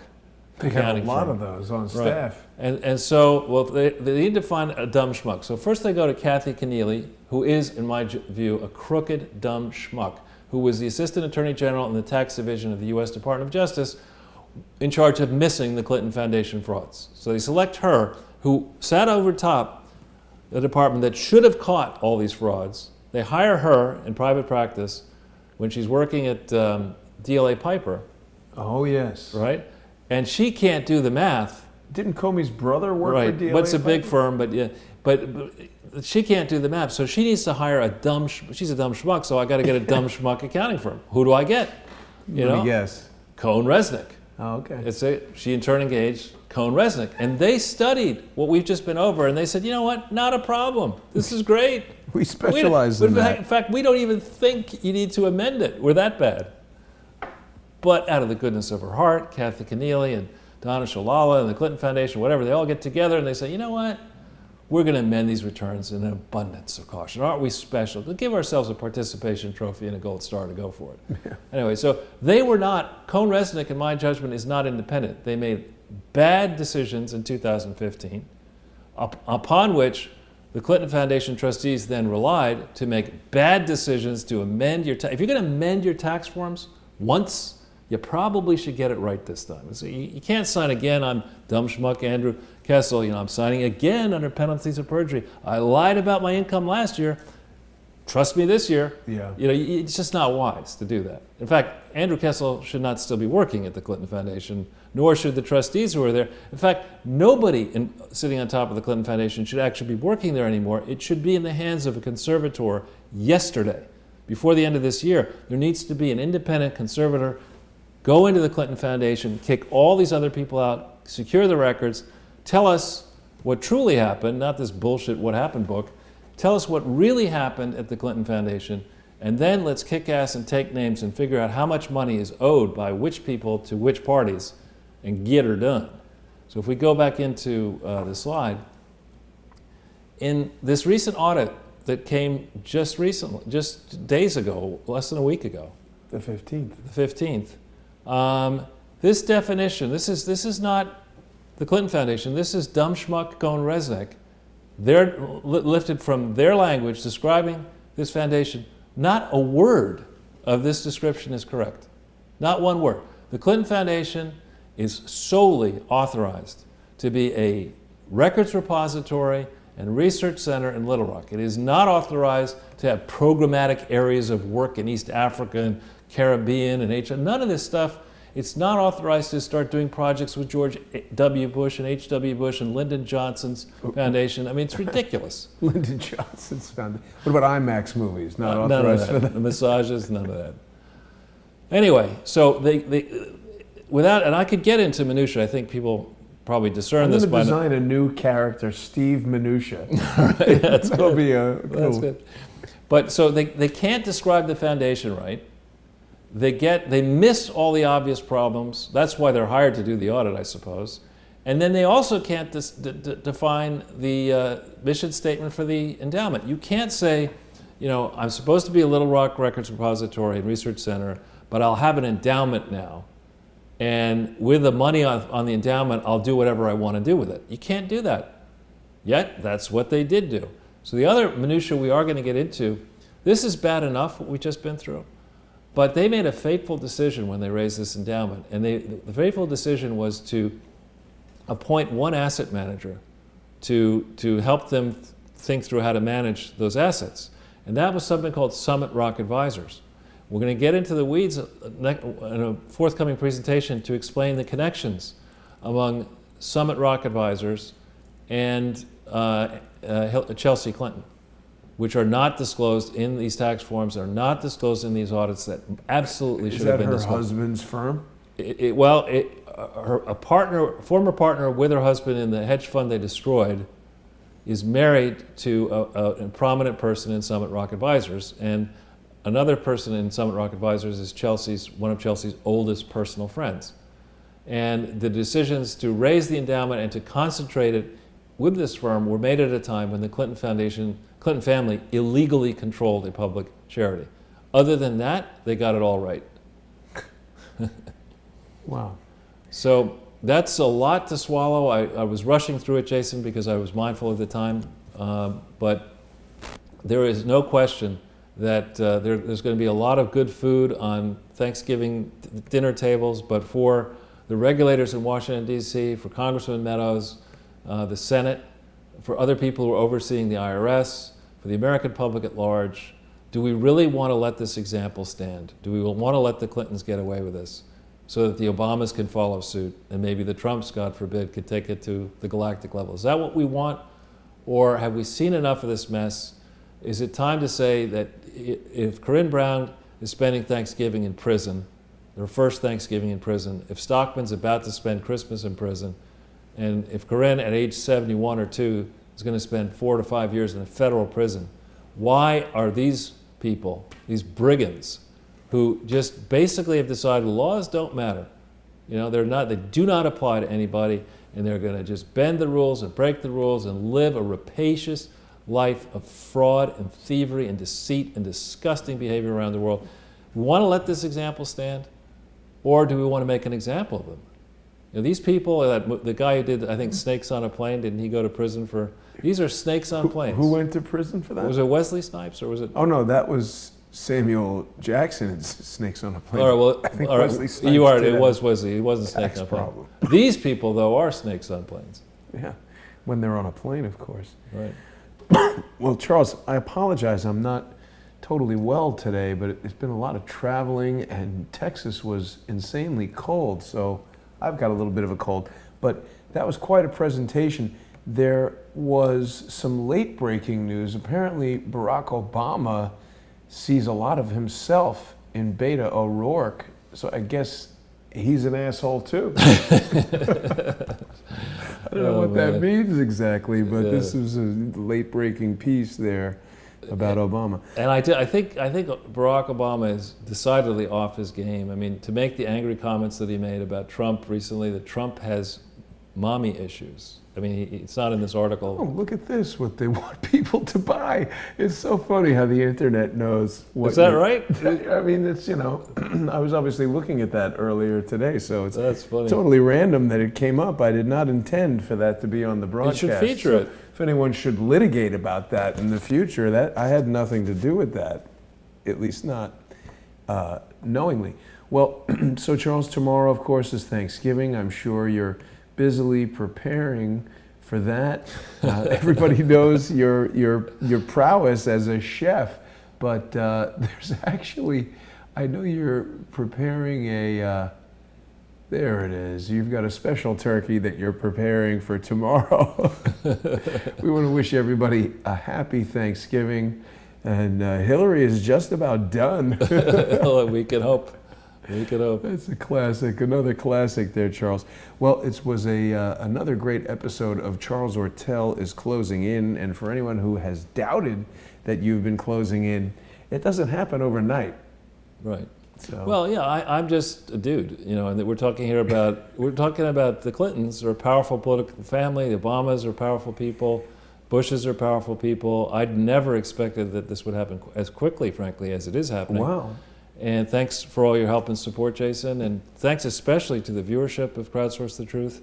I hope that you all have a wonderful Thanksgiving and holiday season, and I hope that we see, along with the turkey, let's see some justice served soon. Absolutely.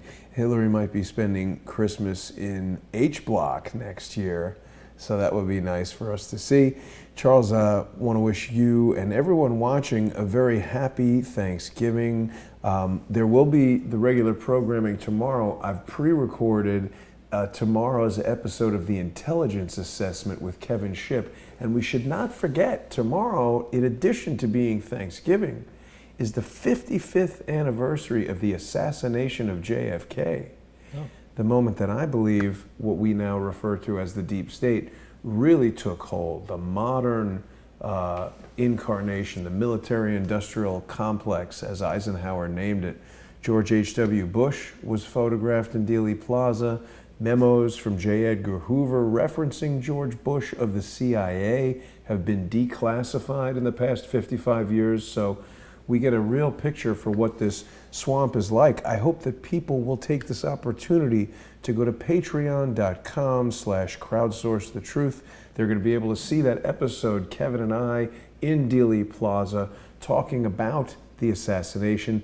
Earlier this week, Ole Damagard joined me in Dealey Plaza. Ole points out an amazing array of Masonic symbols, as well as the suspected locations of the multiple shooters that converged on President Kennedy in what was one of the most horrible tragedies in our country's history. And that's something to think about on Thanksgiving, but hopefully everybody will be happy with their family and we can look forward to a brighter future. Charles, if the work that you've done and that I have been humbly able to help you bring to the people can actually bring justice to the Clintons, I think it will go a long way towards setting our country on the right track.